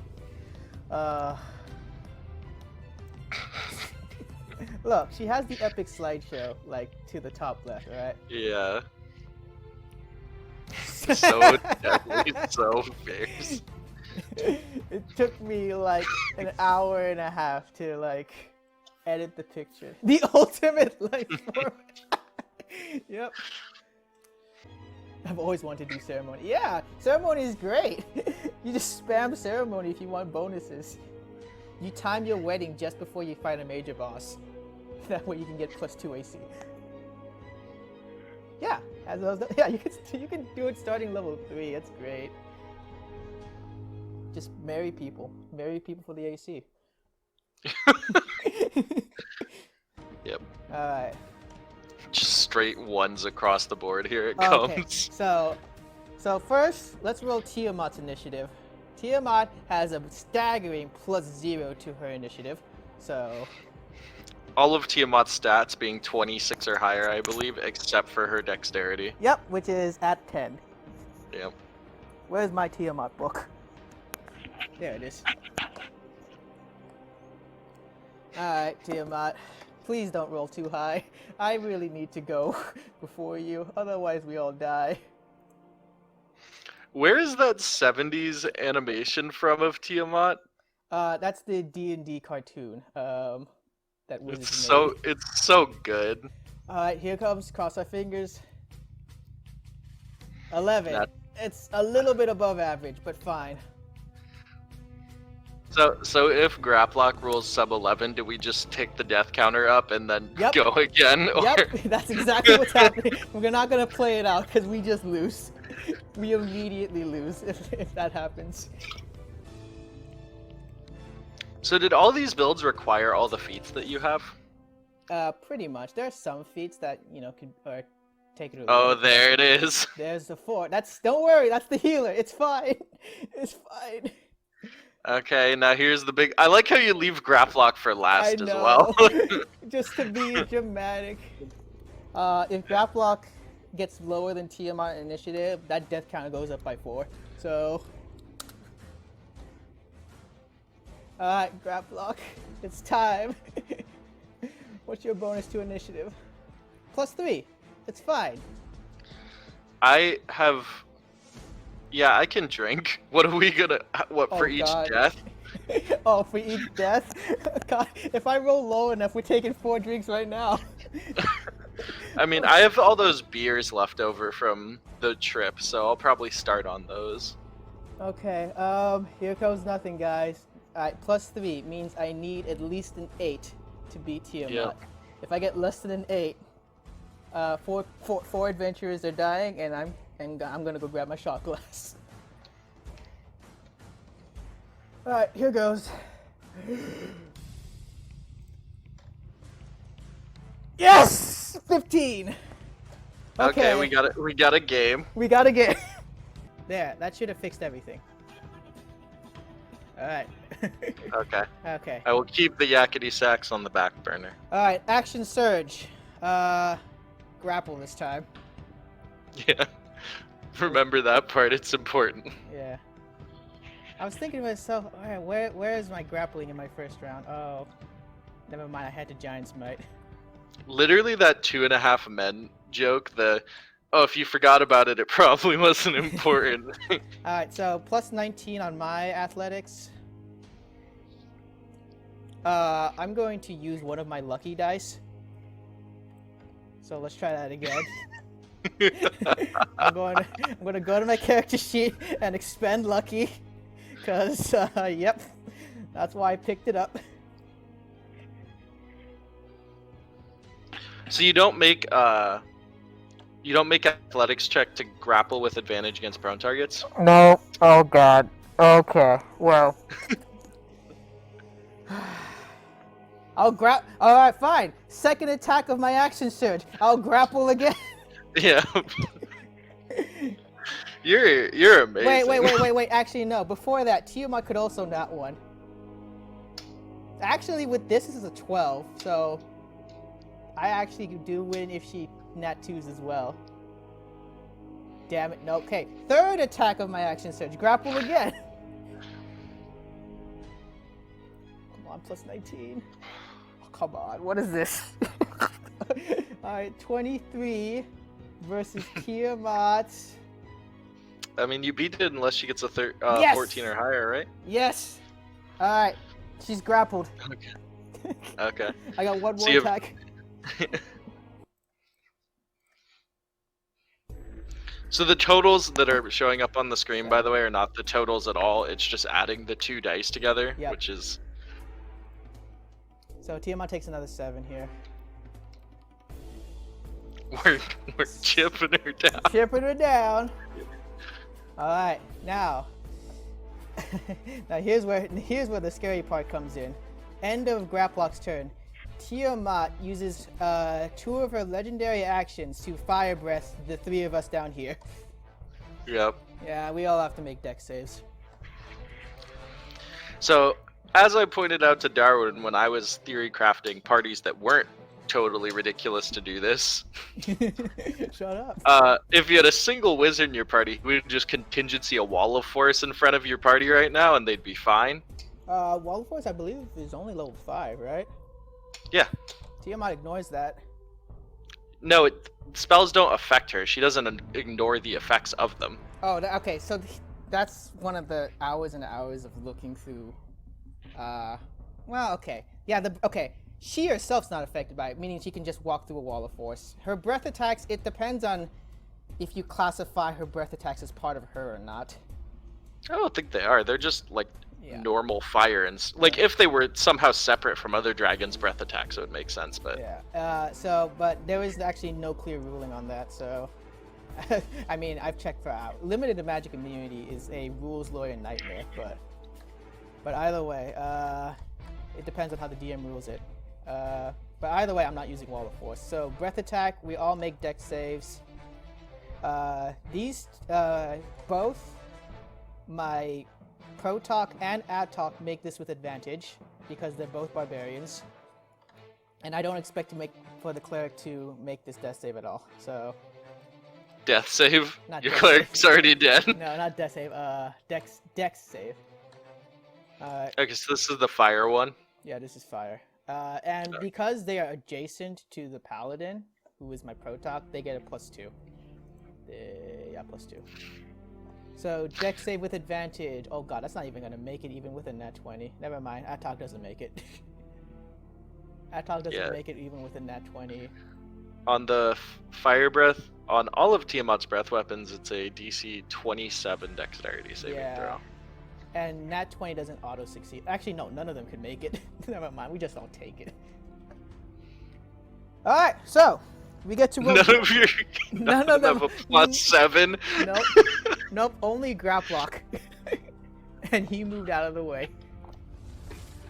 All right, so Tiamat's fire breath attack, her most damaging one, deals 26d6. So yeah, are we gonna roll this? hell yeah, I am. 1, 2, 3, 4, 5, 6, 7, 8, 9, 10, 11, 12, 13, 14, 15, 16, 17, 18, 19, 20, 21, 22, 23, 24, 25, 26. Alright. Bam. 97 points of fire damage. That is a little bit above average. Yeah, a little bit above average. So, that ends Adtalk's turn. Tiamat will once again legendary action for which one of her breaths deals the highest damage after that. Lightning breath. Lightning breath against these two because they are within a 10-foot line of Tiamat. I will draw the geometry, but yes, these two are right next to each other. Lightning Breath. There's no way they can make the save, so I'm just gonna roll it. I'm just gonna roll damage anyway. Lightning Breath is 16 d10s. 1, 2, 3, 4, 5, 6, 7, 8, 9, 10, 11, 12, 13, 14, 15, 16. Alright, that's for 82 lightning damage. Oh boy. It's fine. It's Daijobu. We're Daijobu. Come on. Let me update the thing. Let me update the numbers. Is Google Sheets lagging? Come on, let me update the number. She has 5, Nina. 5 legendary actions. Yeah. And each breath is And her 2. breath weapons 2, yeah. So Helix at, what did I say it was? She I was think at, you said 20. She was at 106. No. I dealt how much? 82. 82. So 24? 24. Okay. Yeah. So she doesn't have enough legendary actions for another breath attack. That being said, we're hurting really bad. You know what? I'm gonna see if I'm gonna make it spicy right now. As an action, Protok is going to ready to use her channel divinity. She's gonna ready to use her channel divinity when it is time for Atok's turn. All right. Mm-hmm. Tiamat has one more legendary action, which she will use to. She's already used the red head. She's used the blue head. It doesn't really matter which head she uses for a bite. Let's say green head. Green head bite against Protok because he's low. So 4d10s. 1, 2, 3, 4. 4d6s. And then add another 10 on top of that. For 41 damage, halved, which means 20. Actually, she has disadvantage. She's prone. Yes. All right, I'm gonna roll this. Okay, I'm gonna roll this d20. So it deals 31 damage. If this d20 is anything but a 1, the damage goes through. Come on, I'm lagging so bad. Come on, come on. Not a 1. Okay, so it's 41 damage, lowered to half to, yeah, to 20 damage. All right, now it's Tiamat's turn. What happened to my music? Yes, continue watching. Oh God. What does Tiamat do here? Well, Tiamat, in order to break Grapple Prone, she has to actually spend her action to break it. I didn't actually come up with if she would break it or not. If she would either attack with disadvantage or attempt to break Grapple Prone here. That wasn't actually part of the thing I typed up. I'll type it up in post, but... What do you think, Kyle? Does she break It takes her entire action, right, to break grapple prone? Yeah, to break grapple, and then half a movement to get up. I don't think that she would. Yeah. I think she'd kind of just rage with the grapple lock on her. Yep, I think so too. Especially looking at the grapple check needed to actually beat Graplock's athletics check. Well, and the way the action economy works out, like if she doesn't get away on her movement, she's just like trading actions so unfavorably. Yeah. All right. So triple attack against Protok, because Graplock has taken no damage. Tiamat is going for lethal here. She sees Protok is low. She commits all 3 attacks on Protok. So it is a claw tail attack against Protok here. Again, misses on everything but a misses on only a 1. Hits on everything but a 1. No 1s here. Tail attack for 4d8 plus 10. That is 34 halved, which is 17. Wow, this is looking pretty bad. So that drops Protoc down to 18. Tiamat, as a bonus action, cast Divine Word. Oh no. So, okay. The only ones that it affects are Protoc and Heloc. So, let's see here. This is looking pretty bad. So, Divine Word is DC... What is it? For Tiamat, it's DC 26 on a Charisma save. Is it even possible for me to save against it? With Protoc, yes. That's a plus 10 on the save. Heloc, not so much.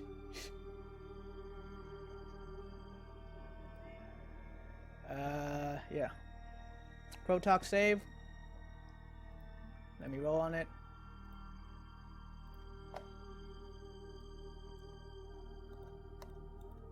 And there's no way for me to interrupt Divine Word, so I got plus 10, so I need a 16 or higher. Wow, Protoc saves against it. Heloc only saves on a nat 20, I believe.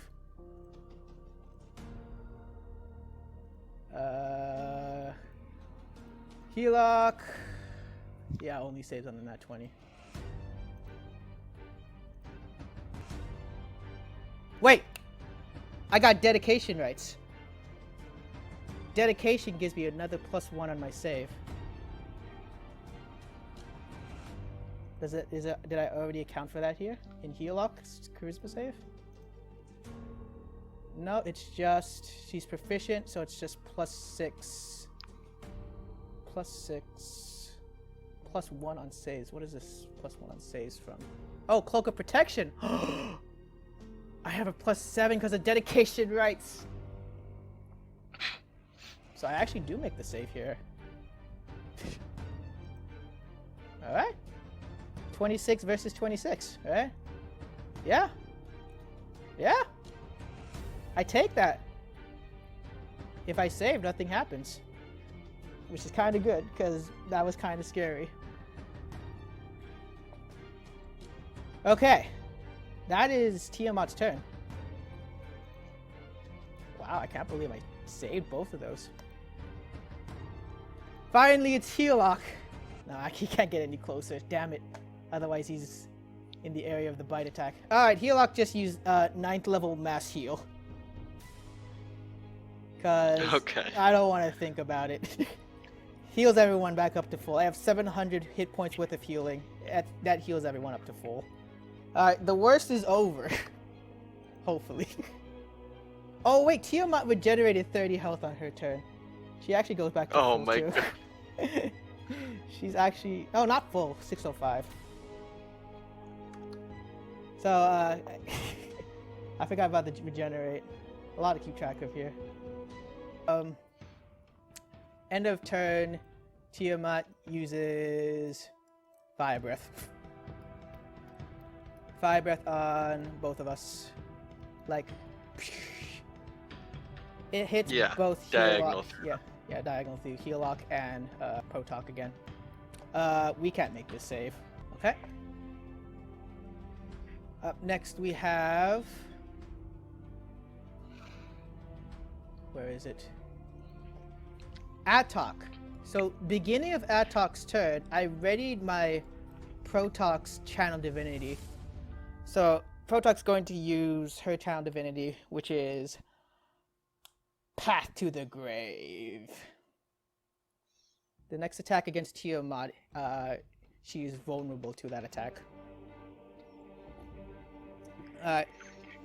So Atok is going to be swinging solely with Great Weapon Master here. So he's going to take a -5 on his attack. So he's only at, with the glaive, Atok is only at a +6 to hit. God, this seems like such a bad idea. You only hit on like a 19 plus. Yeah, but I've improved crit, so 19's a crit. So swinging for the fences. Swinging for the fences. Let's go. It's like a 20%, 18-ish percent chance you get this Yeah. So, after you delete all those dice. yep. All right, let's get that crit. Let's get that crit, boys. So I only hit on a 19, which is automatically a crit. That sucked. Attack again. Well, on the upside, I don't think you would have hit either way. Yeah. 19 to 20, 19 to 20. Action surge! Let's go! My one action surge on that. Oh my god. I need this crit. She's vulnerable. Attack again. 19 to 20. Oh my god. I got one more hit. I mean, to be fair, none of these would have hit anyway. Yeah. 19 to 20, 19 to 20. Bonus action hit with the back end of the glaive because of Polar Master. Let me hit, God. damn it, this is a crit build. Let me hit. Okay. One more. God damn it, damn it, damn it. Hey, that one would have hit if you didn't use Great Weapon Master. Yeah. Well, that was a wash. 5 attacks with advantage, 5 misses. Yep. Oh my god. But Path to the Grave is still on Tiamat. Yeah, it it is. I just need to make sure that the next attack crits. All right, and the end of Atok's turn, Tiamat will once again breath weapon. Probably lightning attack, lightning breath here. Like a good smite would be nice. So bonus action combat wild shape into a giant constrictor, I believe. So we're gonna have to keep track of. So I'm gonna write down Helok's health not Helok, Protok's health right now, 170. And I'm going to get the giant constrictor health here. Okay. I don't have an image for the giant snake. You're just gonna have to make do. Giant snake will bite. Yep. And now I believe it's Tiamat's turn, right? Yeah, it's Tiamat's turn. Beginning of turn. I think so, yeah. Beginning of turn, heal 30. Not looking You've good. done 4 damage. No, it's 14. No, since last turn, you've Oh, yeah. done 4. Look, I missed a lot of attacks there. She still has Path to the Grave on her. That's true. I just need a crit at some point. Alright, Tiamat. Let's go. Doesn't break grapple here. Once again. Yeah. So I don't think she really needs to. resistance. Everyone has resistance. The only one that's really low is Helok. Helok, but can't move towards Helok because of grapple prone. Tiamat can break Protok snake form. Is it even worth it? Who do we hit? I think, like I said, in these cases, I think the Big Bad Evil Guy just goes for the most annoying person in Reach, who's Graplock. Yeah. Thinks it's more efficient to just kill Graplock than it is to like try to break out of the grapple. Yeah. Alright, let's attempt to kill Graplock. Graplock does have resistance. Well, not resistance. Half the damage goes over to Protok, so it's fine. Yeah, triple attack Graplock then. Now here's the thing. Actually, no, she definitely takes this. She definitely takes this Divine Word here. Yeah. Because my cleric is still low. He goes for Divine Word here. She goes for Divine Word here. The snake form has to make the save. But the snake form can't make the save. So snake form automatically dies to Divine Word, but it's okay. Yep. Since snake is Who cares? It's the snake. yeah, so it reverts back to Protok's 170 health. Helok is the bigger problem though. I can make the save on a 19. Oh God. Yeah.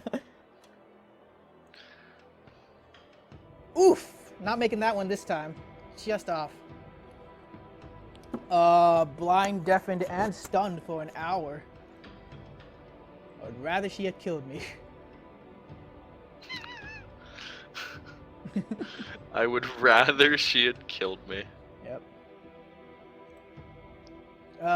Yeah. So that sucks. Yeah, what's the plan now? Try to kill her.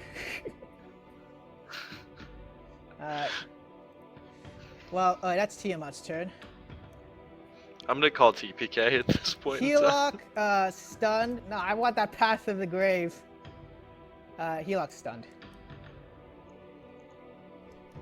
Yeah, it would have been better if it was just the instant death, actually, because of Death Ward.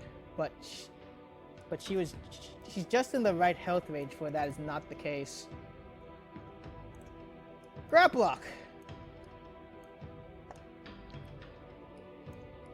Oh my God, do I really want to sit through 4 attacks here? I think I have to run this from the top here. Yeah, it's been 2 turns. One of your characters is functionally out of the fight, and Tiamat's taking 14 damage. Yep. I'll run it from the top. But yeah, that was pretty bad. So 4 deaths, because 4 people died. Yep.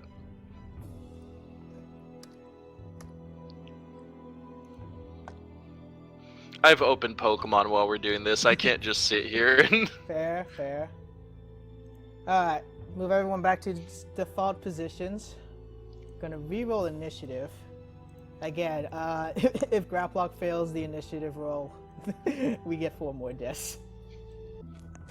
You do. Graplock, +3 initiative. Let's go.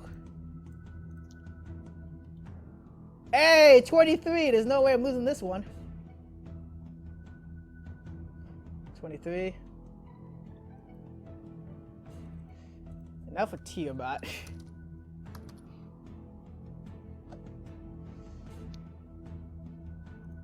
Please roll low, Tiamat. Tiamat's +0. 10. Perfectly average.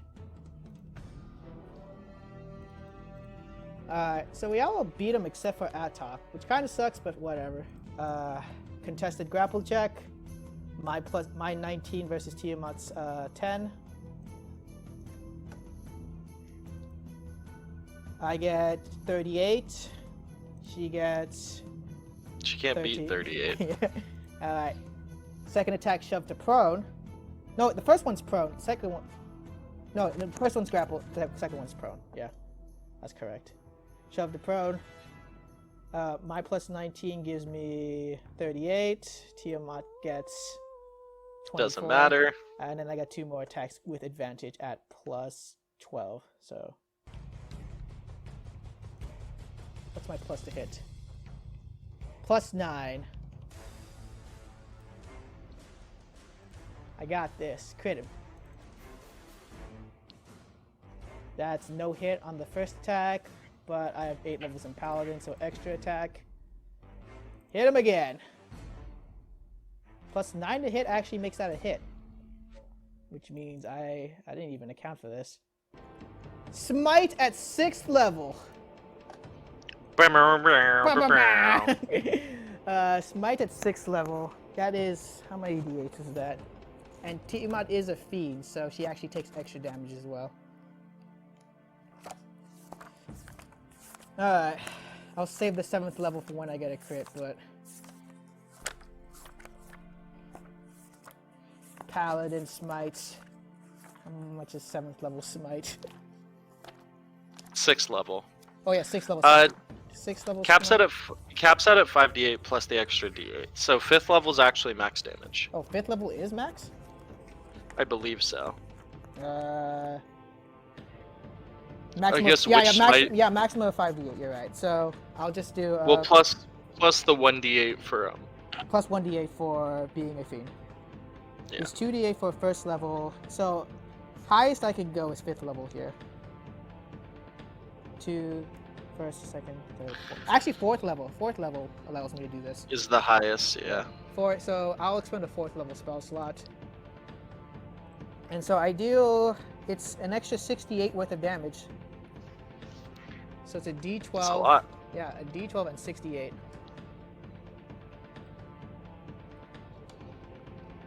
So 1, 2, 3, 4, 5, 6, and a d12.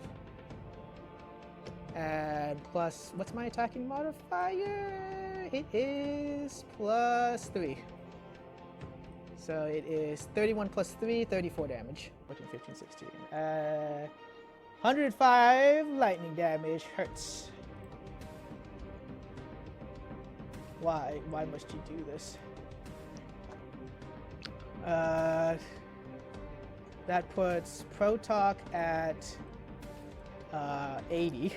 Not Protoc, Atok at 64. And Helock at 25. Woo! Woo! The pain! Alright, It's going great. it's going great, guys.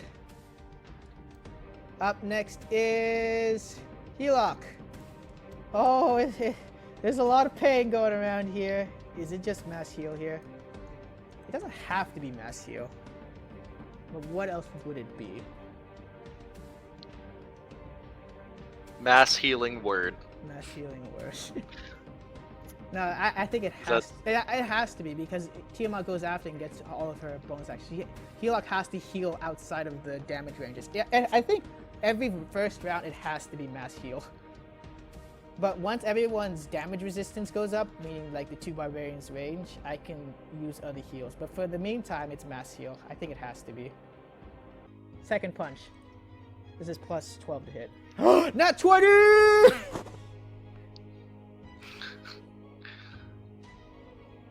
Taking my shot. God, the fucking delay. Sorry. Yeah, I know it's a bit delayed, but whatever. That's the first attack of the round, so double d6s, double d8, double d10 because of Runic Juggernaut, and then another plus 6 on top of that. So 21 damage. Graplock. Okay, now Graplock is starting to worry me in terms of health. A little bit, but not too much. And tail attack for Tiamat. I don't know if she's ever going to get to use her Divine Word. I'm not sure if she can drop them low enough. Wait, that was 3. Don't look at those. There's a 3. 2. What? She critted! No, screw that. We're lucky. We're lucky. She doesn't get that crit. That was 2 nat 20s. I will spend lucky. She has to roll 1 more dice, and if that 3rd dice is also a crit, fine, I'll take it. But screw that.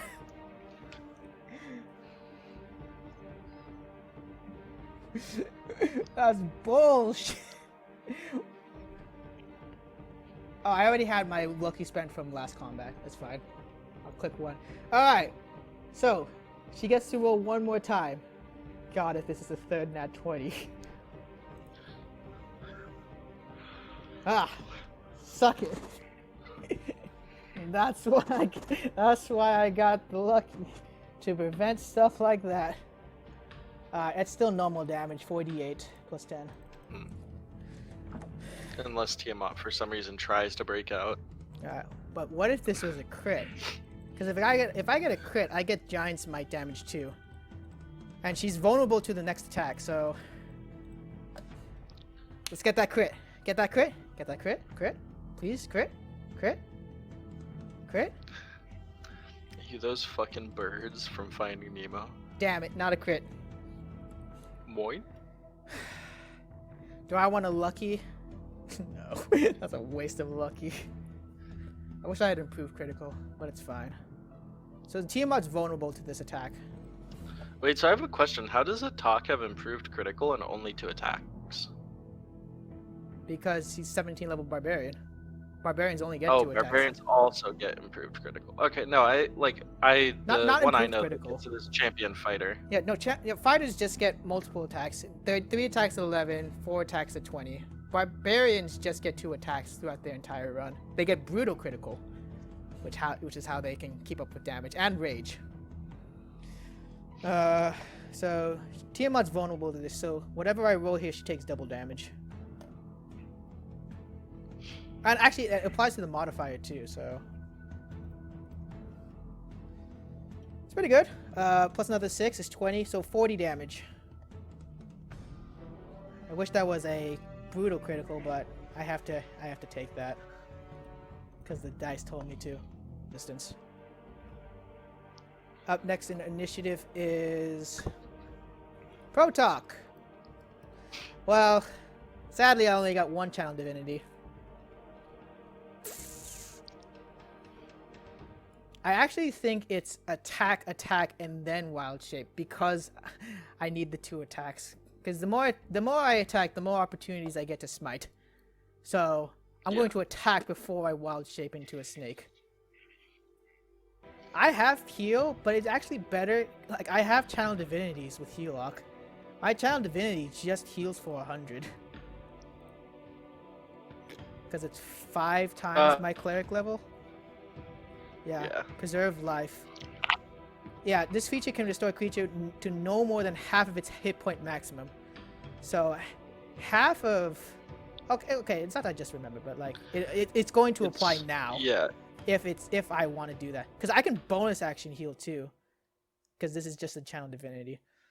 Does this matter? Half of Graplock's hit points puts him at 112. 112. Yeah. So that's effectively like a 50... So it's 34 plus 12, 48. It's 48 healing. It's a 48 healing, and then I can bonus action spell after that. If I wanted to. So it's about equivalent to heal probably, but you're maybe using less useful spell slots. Yeah. I think with how it is, yeah. Yeah. I also don't know, I guess, how useful your other channel divinities are. That's kind of... Well, the other channel divinities don't really matter, because the other ones just turn undead. Oh. Yeah, that doesn't matter. It's the spell slot that I'm concerned with. Like, do I need to save spell slots? Alright, what do I bonus action as a spell? Let's see. What are my bonus action heals? Healing word, mass healing word, and that's it. And spiritual weapon. You could cast like an 8th level spiritual weapon. That's... You're right. It would give me something to do with my bonus action. 8th level spiritual weapon. 4d8 plus 3, huh? And it has, what, like a plus 11 to hit or something? It's only plus 9. Why is it so low? Because my wisdom's only 16. Fuck. Because why would I need a higher spell save DC if all I'm doing is healing? For exactly this. Yeah, so I can upcast spiritual weapon at 8th level. Yeah, sick. Yeah, did not come across in my planning stages. Well, I think you're a little short on damage, you know? Fine, let's do it. You know what? We're doing it. Channel divinity to heal up to 112 for Graplock, and then we bonus action cast spiritual weapon at 8th level. Sick. Because why the hell not? Alright. I didn't even prepare a spiritual weapon sprite. I hate you. Whatever, it's next to Tiamat. Wait, why do I have durable? It should be tough. God, I hate... You okay, Darwin? I'm so mad. I pick up the wrong feat. It's not supposed to be durable. It's supposed to be tough. What is durable? Whenever I roll a hit die to regain HP, so completely worthless. Completely worthless. Whatever, fine, whatever. That's so funny. Yeah, you don't even... Yeah, whatever. Look, tough would have been great, you know, an extra 40 hit points. Yeah, that would have been swell. Nope. Instead you have durable. Instead I have durable. Oh, you fucking suck. All right, screw it. Whatever, it's there. I should have 40 more hit points. Whatever, it's already there. That explains a lot, to be honest, about why it felt like Helock was dying really fast. Yep, it's fine. Look, we still got this. And if we don't, you know what? Attempt 3, I'll switch out the feats. Have 40 more hit points. Okay. Anyway, let me make my damn attack. It's +9. +9 on this hit. I have advantage because it's prone. Oh my god, I hit. 4d8 +3. Let's go. That's good damage. That's that's like canceling out a lot of regeneration if it hits. Oh my god, look at those dice. Holy that's all the regeneration. That's 33 damage. 33 damage. Oh. Oh god, 496 goes down to 463. God, I told you, you laughed at the 8th level spiritual weapon. I guess I did. Alright, end of turn. End of turn, we biting again. Until one of us is dead. Until one of us is dead. I will not drop this grapple. Alright, double attack. Not double attack, advantage attack. Let's go. Crit, crit, crit. I got +12. That hits. For D8, D10 +6. Well, that sucked. 10 damage.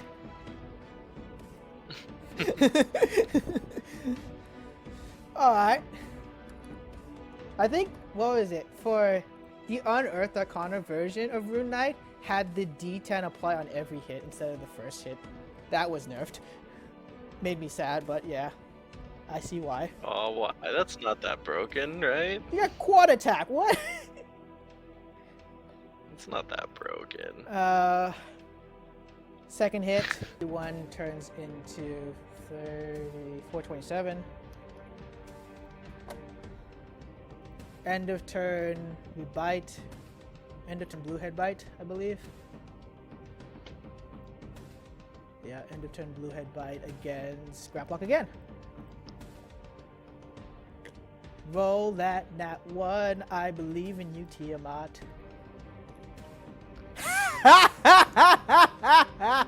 Did you really again? I'm a genius. That's pretty amazing. I don't know how you. I'd rather have the nat 20s on my attacks than the nat 1s on her attacks, though. So, look, she misses some of her attacks, and my attack doesn't get to crit. I think it balances out. Yeah, +9. That's not even a hit. Try again, Protalk. Come on, you got this. Crit, crit, crit, crit, crit.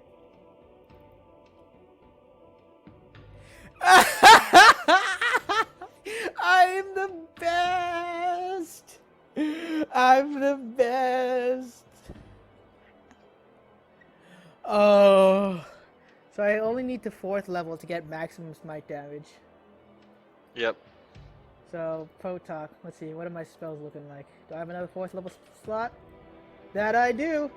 Oh, oh god, so it's 5d8 and another d8 because Tiamat's a fiend. So that's 6d8 and a d12 doubled. +3. 1, 2, 3, 4, 5, 6, 7, 8, 9, 10, 11, 12, and 2 d12s. +3. 80 damage! Let's go! Yes! There we go. Actually doing some damage now. Oh, I'm drinking for that. Oh, oh. Graplock looks a little in trouble though. Yeah. Wait, give me a second. 80 damage on Tiamat puts Tiamat at 347. 347, yep. Guys, we're almost halfway. Almost halfway there. Yes. I think he just does it anyway. I'm back. Are we dead? No, I'm just deciding whether or not Tiamat uses Divine Word here. I think so. Right? She sees 2 people weak, like 2 people low on health. She might not know exactly what health they are at, but she definitely sees 2 of them being healthy. The problem is, Yeah. if Graplock fails, he is deafened, and can no longer be affected by Divine Word. Protok, on the other hand, will also be blinded. I think Tiamat hasn't used a single Divine Word. She sees 2 adventurers that are low. Who are low. Yeah. I think she goes for a Divine Word here. Even if Graplock does become immune to it, like throughout the rest of the fight. Though the problem is Protok becomes blinded, but whatever. I don't care. So, plus 11 against DC 26. Nope, I'm deafened and blind. So, Protok is deafened and blind. So no more rolling with advantage. Just regular attack. Second attack. Can we get that crit? Can we get the crit?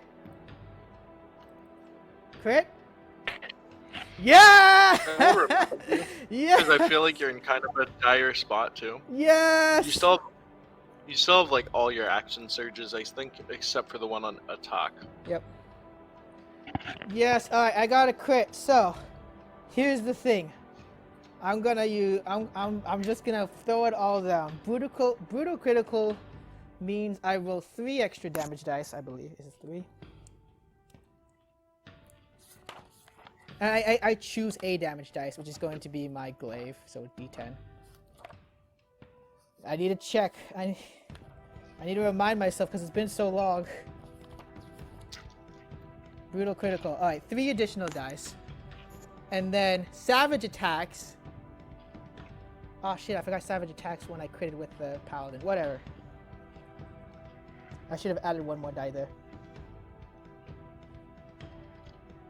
So 4 additional dice because of savage attacks.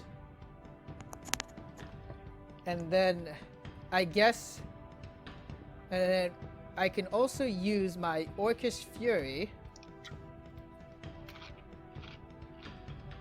Where's my attack? Orcish Fury to gain another weapon dice, which will be doubled because of the crit. So it puts me up to 6 of the same weapon dice. Am I missing anything? Yeah, so Orcish Fury for an extra 1 times 2 because it's a crit, so 2 more D10s. Brutal critical is 3 more D10s. So I'm at 6 D10s. You're gonna double all of those? No, that's it. I wish this landed on the vulnerable, but it didn't. So it's 6 D10s. Okay. And yeah, 6 D10s. And plus my modifier, which is plus 5. Okay. And then do you not have the ability to like re-roll your damage dice if you don't like them? Oh, I do. You're right. That is part of it. So 6 D10s, and I re-roll 1s and 2s because of my fighting style. Yep. So let's roll them. I finally got the crit count. I also get Great Weapon Master Fighter bonus action hit with the actual attack. So 6 D10s. 1, 2, 3, 4, 5, 6. I got 3. I got 2, 2, and 1. Well, those are getting re-rolled.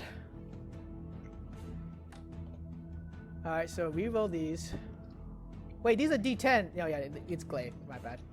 So, alright, re-roll those. Yes! And then, what is it? And then plus another 5. So 38 points of damage.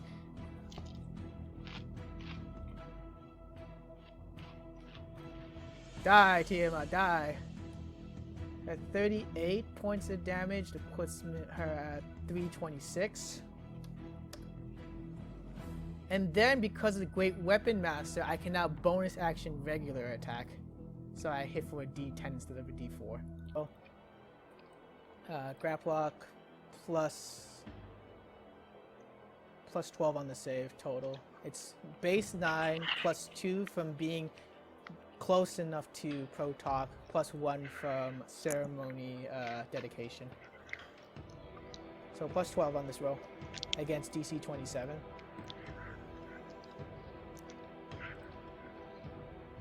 Making this would be pretty clutch. Hey, just made it. Nice. Ah, nice. Half damage on this. That's very good. 1, 2, You might 3, actually stay up. 5, 6, 7, 8, 9. I still have Death Ward. Yeah, you're definitely gonna stay up. I'm trolling. 10, 13, 14, 15, 16, 17, 18, 19, 20, 21, 22, 23, 24, 25, 26. Alright, bit of a low roll. 40, so we both take 20. Because we having twice. One more attack. So I only get savage attacks once per round, I believe, so. Yeah, I think that's correct. Let me just check to make sure. Orc, half orc.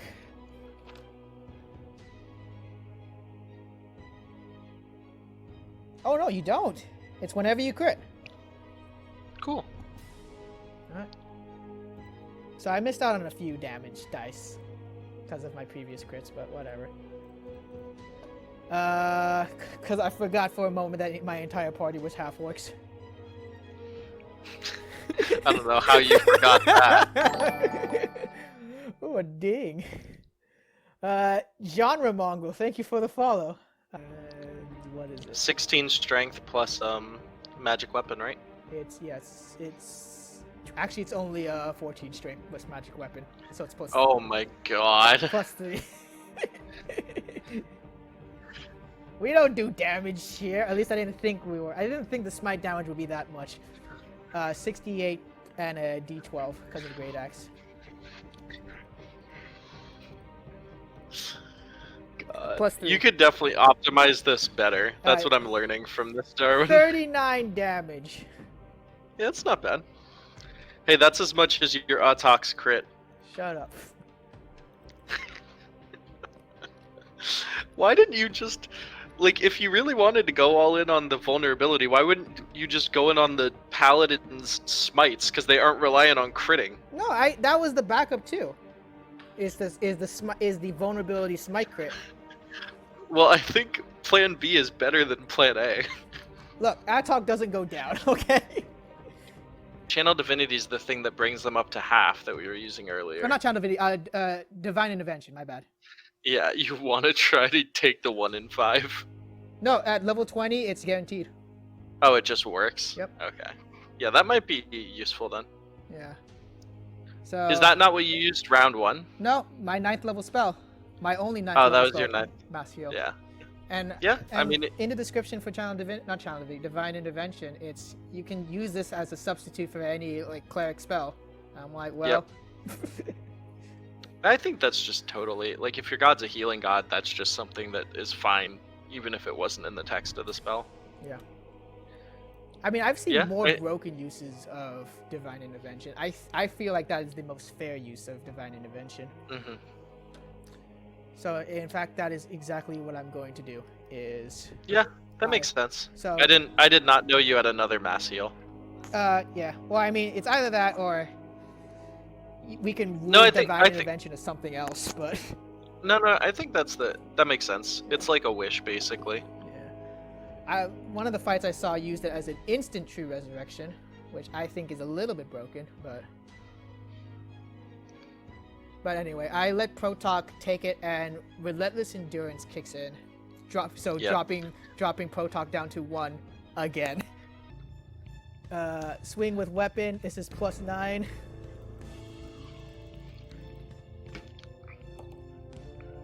Why did I roll the real dice? I don't know. Why did you? I heard the thunk and I was like, okay, is that what we're doing now? I'm just taking a drink. Oh, this is an advantage. Alright, Nope, not quite. nope. I don't think Graplock's been performing badly at all, but it is really funny to me that his entire purpose gets replaced by 1 level 7 arcane spell. Hey, Force Cage is just bullshit, okay? Yeah. I literally was like, it's 7th level spell that can trap gods with no save. I rolled too many dice. I rolled too many dice there. That's cheating. I rolled too many dice. One of them was a nat 20 either way. Okay, it still hits anyway.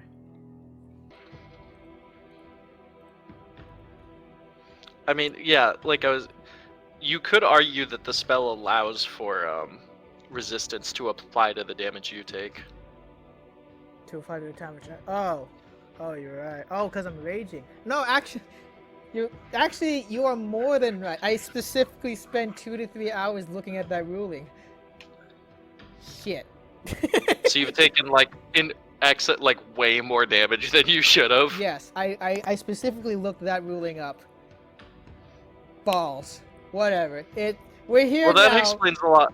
I was like, Protox's not that good of a tank. He basically just makes Graplock a barbarian. But yeah, since that interaction's supposed to work like that, that makes sense. Yeah. Damn it. Well, we're gonna. All right.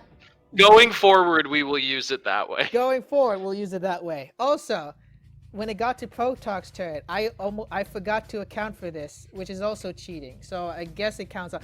Protox's blind from Tiamat's last divine word, so all of my attacks should not have been at an advantage. I don't know. We'll say that it equals out. We'll say it equals out. It's a lot to keep track of. Yeah. Alright, there you go. So he should have been resisting you took all an the extra damage. you took an extra like 150 damage, but rolled with advantage you shouldn't have had on 2 attacks. Yep. I think if anything, like it's more in Tiamat's favor anyway. Yeah. Alright. The rolling you accidentally took. Alright, so whose turn is it? Oh, it's Tiamat's turn. Up next, Atok. Please! Do something. Crit again, please. Look, you know what I'm gonna do? I'm gonna just let Tiamat kill everyone else, but Atok just to spite you, and then maybe still lose. Nope, that's not a crit. Oh well, that's a D10 plus 7.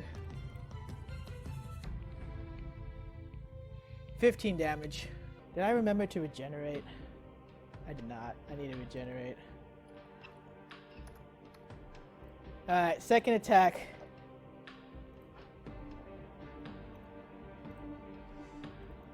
Crit, baby! Yes, baby! Let's go! I got the crit.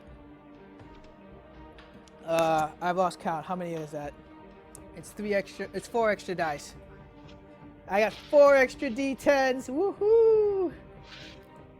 5d10 plus 7.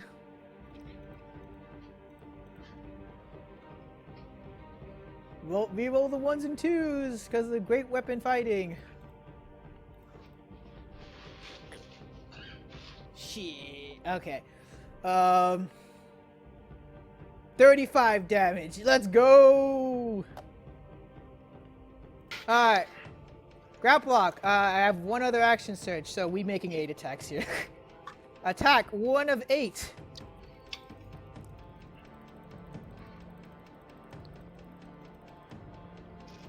Roll all the dice, Darwin. That sucked. Attack 2 of 8. Missed again. Attack 3 of 8. Hits. D4, D8, D10. Because the D4 happens at the beginning of the round. I'm just including in my first attack for simplicity. And then plus 6 here. Which is 20. You know what to do. Attack. Shit. Don't worry, buddy. You get another attack. I believe in you. If Attack was better at his namesake, Tiamat might be dead already. Don't worry. Alright, this actually does hit at plus That's 11. a hit. Yeah. I got you, buddy. This is plus 7. So 9 damage. Wait, great weapon fighting. Not 9. You can do better than that, buddy. Never mind. It's 9 damage. Yeah, probably. Alright, so that was That was all of Tiamat's attack. She doesn't use Divine Word. Attack, buddy. I got you, pal. Attack again.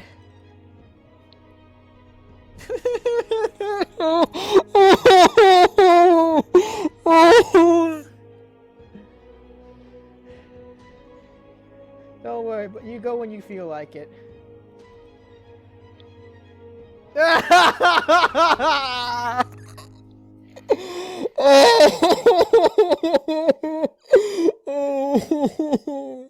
Okay, Darren, I'm just gonna say, there's no way. Like, literally all you got from taking all these levels in Barbarian, literally all you got was fucking the brutal critical dice.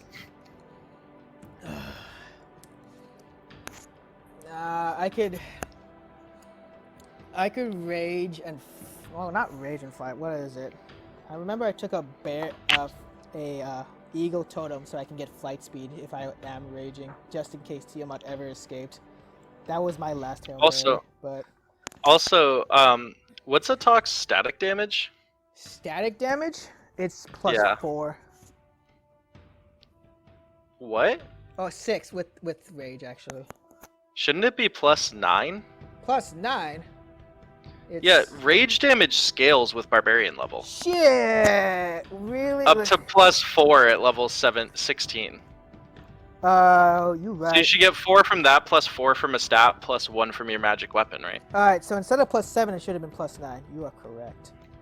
So he's missing out on 2 damage for every attack he landed. I don't know how many attacks that is, but whatever. We could ballpark it at 5 and just do an extra 10 damage. Extra 10 damage it is. Let's go. Take that, Tiamat. Can you not make her attack something else in range? Oh, I can. This stupid ability. Yeah, you haven't been using it all fight. The Cloud Rune. Oh, so dumb. We literally have... I hate it so much, so that's why. Like, I think if you end up losing Darwin, it's only due to your own, like, mess-ups through this fucking 3-hour combat. You try running 4 level 20 characters. I mean, like, I've run like level 15 Pathfinder combat, which I would say is probably more complex than this is. You ran it but it does take a lot of work. Well, the hardest encounter, my players actually decided not to fight, so I don't know. I can use a Cloud Rune redirect here. Which is no saying. What the hell is this stupid rune? I know they nerfed other parts of the Rune Knight, but what the hell is this? Just have her attack Atok. Yeah, Atok can use it. Atok can go and take a hit here. Pull out a second weapon and fucking pull out a two-weapon second fight. weapon. Attack with advantage. Pow. Ooh, 18 for a total of 27. Screw it. Is it 7? Oh, that shouldn't have been at an advantage. Oh, you're right. But that can be both your attack. That can be both your attack rolls. Fine. Is that fair? I think it's fair. It's the exact, like, that's how you would do it at the table. Yeah, fine. You're right. The 9 is the Or at one least that's how we do it in Pathfinder. Fine, yes. Yeah, the 9 is what I rolled first, and then it's 18 on the second attack. Fine. We'll do that. It hits. So I get 1 hit, rolling for damage. Screw it. Let's see. In terms of spells, what do I have left? It might just be my 7th. You have a 7th level spell? It might be my 7th. It's either that or 3rd level. I think you just burned the 7th. 7th level smite. Let's go, baby. 6 d8s and a d12. I wish that. And so when Tiamat's down, we consider us to have won. Yeah, because she discorporates. Wait, no. Oh yeah. Let's not say that yet. 68s. 1, 2. No, I mean I was just 4, trying to say 5. because in some fights you would be like creatures with regeneration come back up on their turn or something like that. No, with discorporate, Tiamat immediately discorporates when she drops to 0. 36. Yeah, That's enough damage. 30. Back God, to that was so Albertus with close. you. Ah, ah, Jesus. She's the Scorpiorates. Get out of here, Tiamat. Oh, Jesus. To those who are actually here, you see that health bar? Wait, see that health bar? 0 out of 615. That's right. Ooh. 4 level 20s. 4 level 20s. Screw the CR30. Beat Tiamat. Not a single wizard among them. Dealt more like 900 damage or something like that too. Oh, hells yeah. It definitely lasted more than 10 rounds. Oh, God. I need to... If I'm going to do a rematch with Tiamat, I really, really need to... If I rematch No. Tiamat with a new team, I think it wouldn't even be close. Yeah, I don't think so. Assuming my initial conditions are good and that Tiamat just doesn't... Doesn't get to move. Yeah, like, again, Grapple has to go before Tiamat in all cases. But yes. Yes. Tiamat cleared. Okay. Good night. Greetings! Post-battle Darwin here. Thank you for sticking to the very end of the video.